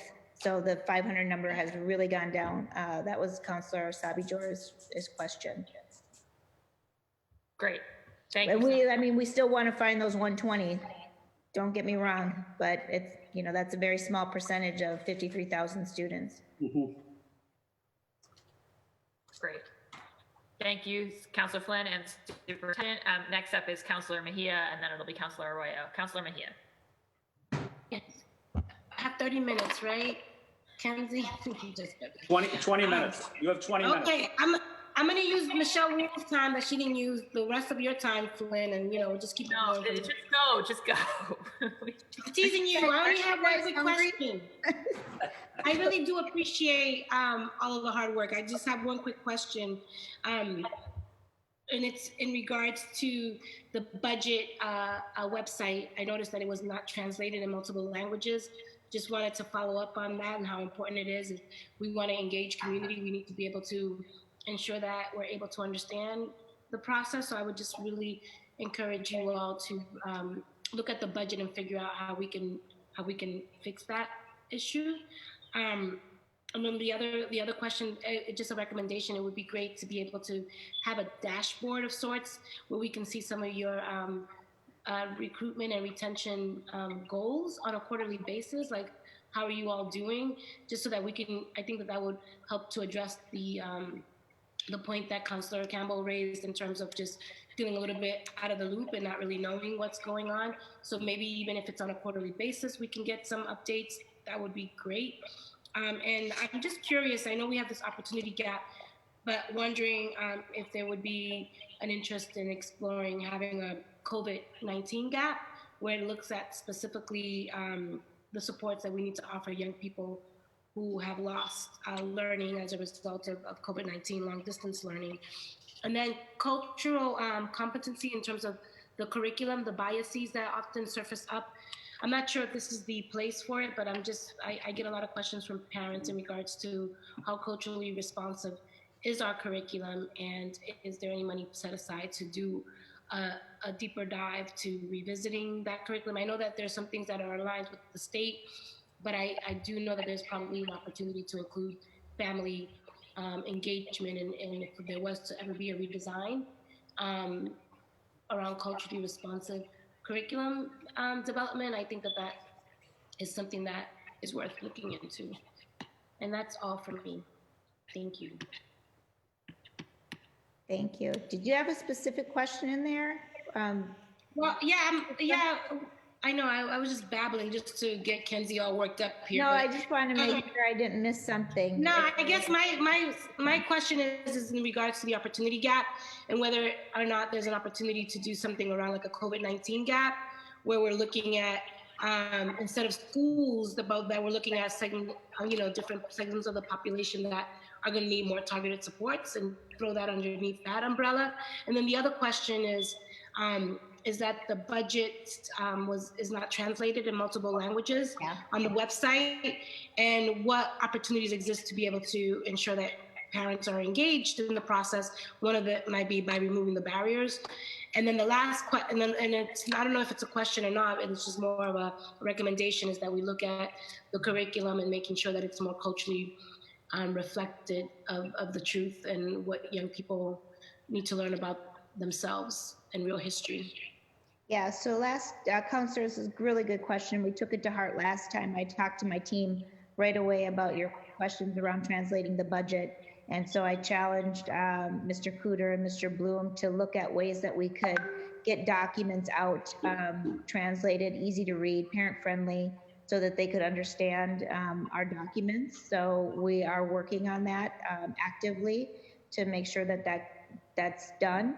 As for any new curriculum, as you know, every school chooses their own curriculum right now, and we're trying to bring more coherence to that. So I think that this opportunity in this budget with the 33 transformation schools is going to allow us to try to do something together around curriculum. And so our first stab at doing that is with the literacy curriculum, and I think you'll be pleased with the cultural relevance and the CLSP aspects of the curricular selections that have been chosen. And I know Ms. Zayas can provide further information about that to you, and where we're at with that once we get a little further down the line on that adoption. And then as for the COVID kind of delay that we think we're going to see, we can look at where kids were prior to pre-COVID and have measures on their growth and measures on where they are, and we can see if there's been a slowing of that or not post-COVID, so we can absolutely see the impacts of COVID. I think we won't be able to do that until this fall, though, until we have common measures, because assessments are just not reliable when they're given remotely. So you can't compare a proctoring of assessment in a small room, in a classroom, to one that's given at home. So that will make it more difficult for us. Go ahead, get that gavel out. Yes, thank you guys. I'm not going to hold you hostage. Yeah, all right, great. Councilor Arroyo and then Councilor Campbell. Thank you. And so I have two questions. I actually took part in the BCLA Equity Roundtable. And one of the things that I appreciate is how difficult it is to be prescriptive without data. We see that problem with COVID all over the place. And I'm aware that you as a district essentially are trying to collect as much data as possible to figure out how to do the remote learning. But my concern was when I asked the representative for the district who was there what the plan was for a timeline for collection, what the plan was for how to collect this data, what the actual data they were seeking to collect was. The answer was no answer to all of those. And so for me, as somebody who has a GED, went through BPS, I understand there's an urgency in time. And so as grateful as I am for how hard BPS has worked in this period of time of remote learning to make this work for our kids, there's obviously an urgency to this. And so my question just is, As it relates to the budget, are there ways for us to fund these data collection methods or to create this accumulation of data? Because that might be something that works post-COVID as well when you're prescribing things. But two, what is the timeline? What are the methods? Is this going to fall on the schools to collect it? Is there a more district-wide thing to do that? And then on the second one, which might be a quicker question, is really from a legal standpoint, right? Obviously, people have to send their children to school. But when we've had snow cancellations and things like that, there's nothing that mandates that they teach their children at home or that there's any requirements that they do anything. At this moment, are you aware of any legal basis for which we can hold parents accountable if they're not having their children enrolled in remote learning or anything like that? Or is it essentially optional? Great questions. So the first one is about data and our equity roundtables and the data that the principals and school leaders are sharing with their equity roundtables. That will become more formalized. Literally, the reason I think you got a we don't know yet is because we didn't have yet a data system backend to support a whole data warehouse to support the output into those dashboards. Those are going to be really good dashboards in the future. We just were able to secure that just really a week ago. And so we've been doing the data integration and did that data integration all weekend. And so now our school leaders will be given data to fuel their data dashboards that's usable and better data. And then they'll be able to report that out to their equity roundtables. So we're really excited about that. And that should be starting probably next week, where we'll be able to give them better data like staff attendance and students who are online and Chromebooks and all of that information and giving that out to our schools. I think they've gotten some already, but they haven't gotten the full breadth of the new system that we're going to put out. Does it cost money? Yes. We've had to put more money into a system called EdFi. And so that creates the way for all these data systems to talk to one another. And so we'll need to be able to beef that up. And the current solution that we have for this data dashboard we're using is free until December. So we're now trying to negotiate and talk with them about what is it going to cost in the future for if we want to continue this data system, but because of COVID, they've given it to us free. As for the legal basis of attendance and compulsory attendance, I don't think at this point the compulsory attendance laws are in place for parents, but we are following up on students who are not engaging in our student support team process. So if we notice students aren't engaging or aren't connected, the school is expected to follow up and to make contact with that family. Thank you again, and I have questions for the next session. So that's it there. Thank you so much. Great. Thank you, Councilor Arroyo. Councilor Campbell? Thank you, and I've obviously apologized to you and Councilor Wu. I have no questions. Give all my time to my colleagues. Thank you. Great. Thank you, Councilor Campbell. All right. With that, I think we've gone through everybody who's still on the call. So we do have a member of the public who's been patiently waiting to testify. So Adetunji Onamade, I'm going to admit you now, just so you know if you're watching on the live stream. In a second, you're going to be in the Zoom.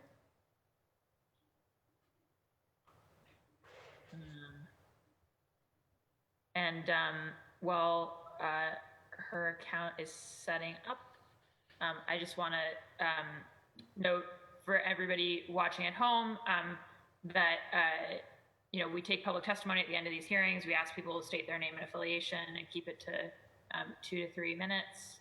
And let's see, Adetunji, it looks like you still need to set up your audio. There, okay. All right. Yeah, if you could actually silence, turn off the live stream now that you're in, and then feel free to unmute yourself and give your testimony.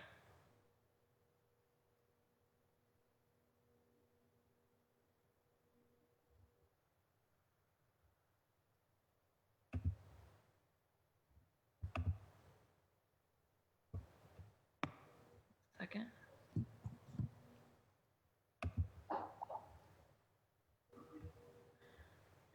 Can you try unmuting yourself one more time?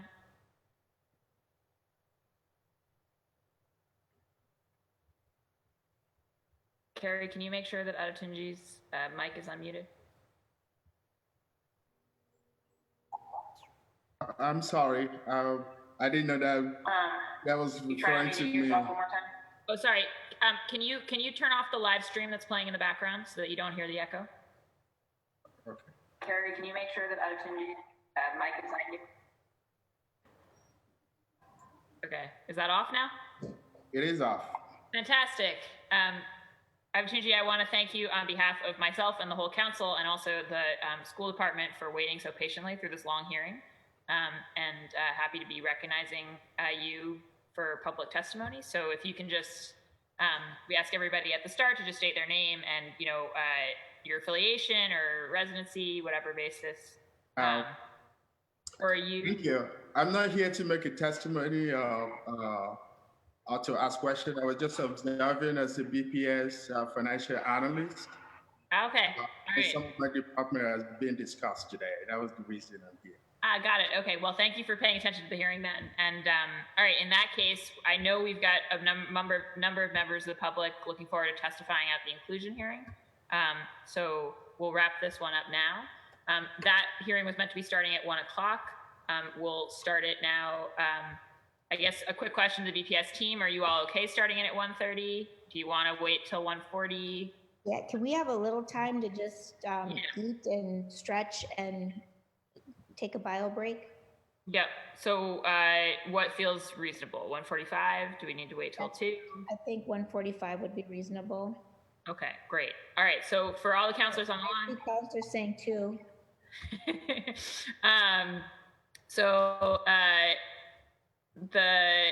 Well, the question is, I just know that we've got a hard stop on the other end of that thing. My only suggestion for 2 is it does give, especially the school department, an opportunity to grab a bite to eat. We can come in and out. Yeah. I appreciate that, Counselor Asabi George, as someone who also needs an opportunity to eat something. Okay. All right. For everyone watching at home, we are starting the inclusion hearing an hour late at 2 o'clock. I look forward to gaveling it in at that time. We will start promptly. I just really want to thank again the superintendent and her whole team for testifying, all my colleagues for showing up and asking questions, and to the advocates who I know are coming to the inclusion hearing. I just want to note that because of that adjustment, what we'll do is I'll make an adjustment where we'll do the school department's presentation, but then we'll jump to public testimony and then jump to counselor questions in order to enable the advocates who have other commitments to make sure that their expectations aren't getting bumped back an hour. So that'll be our plan. At 2 o'clock we'll start. We will hear from the administration, and then we'll take public testimony, and then we'll jump to counselor questions. So thank you all. With that, I will gavel this meeting of the Ways and Means Committee to a close. It's adjourned, and I'll see you all at 2 o'clock. Thanks. Bye. Okay.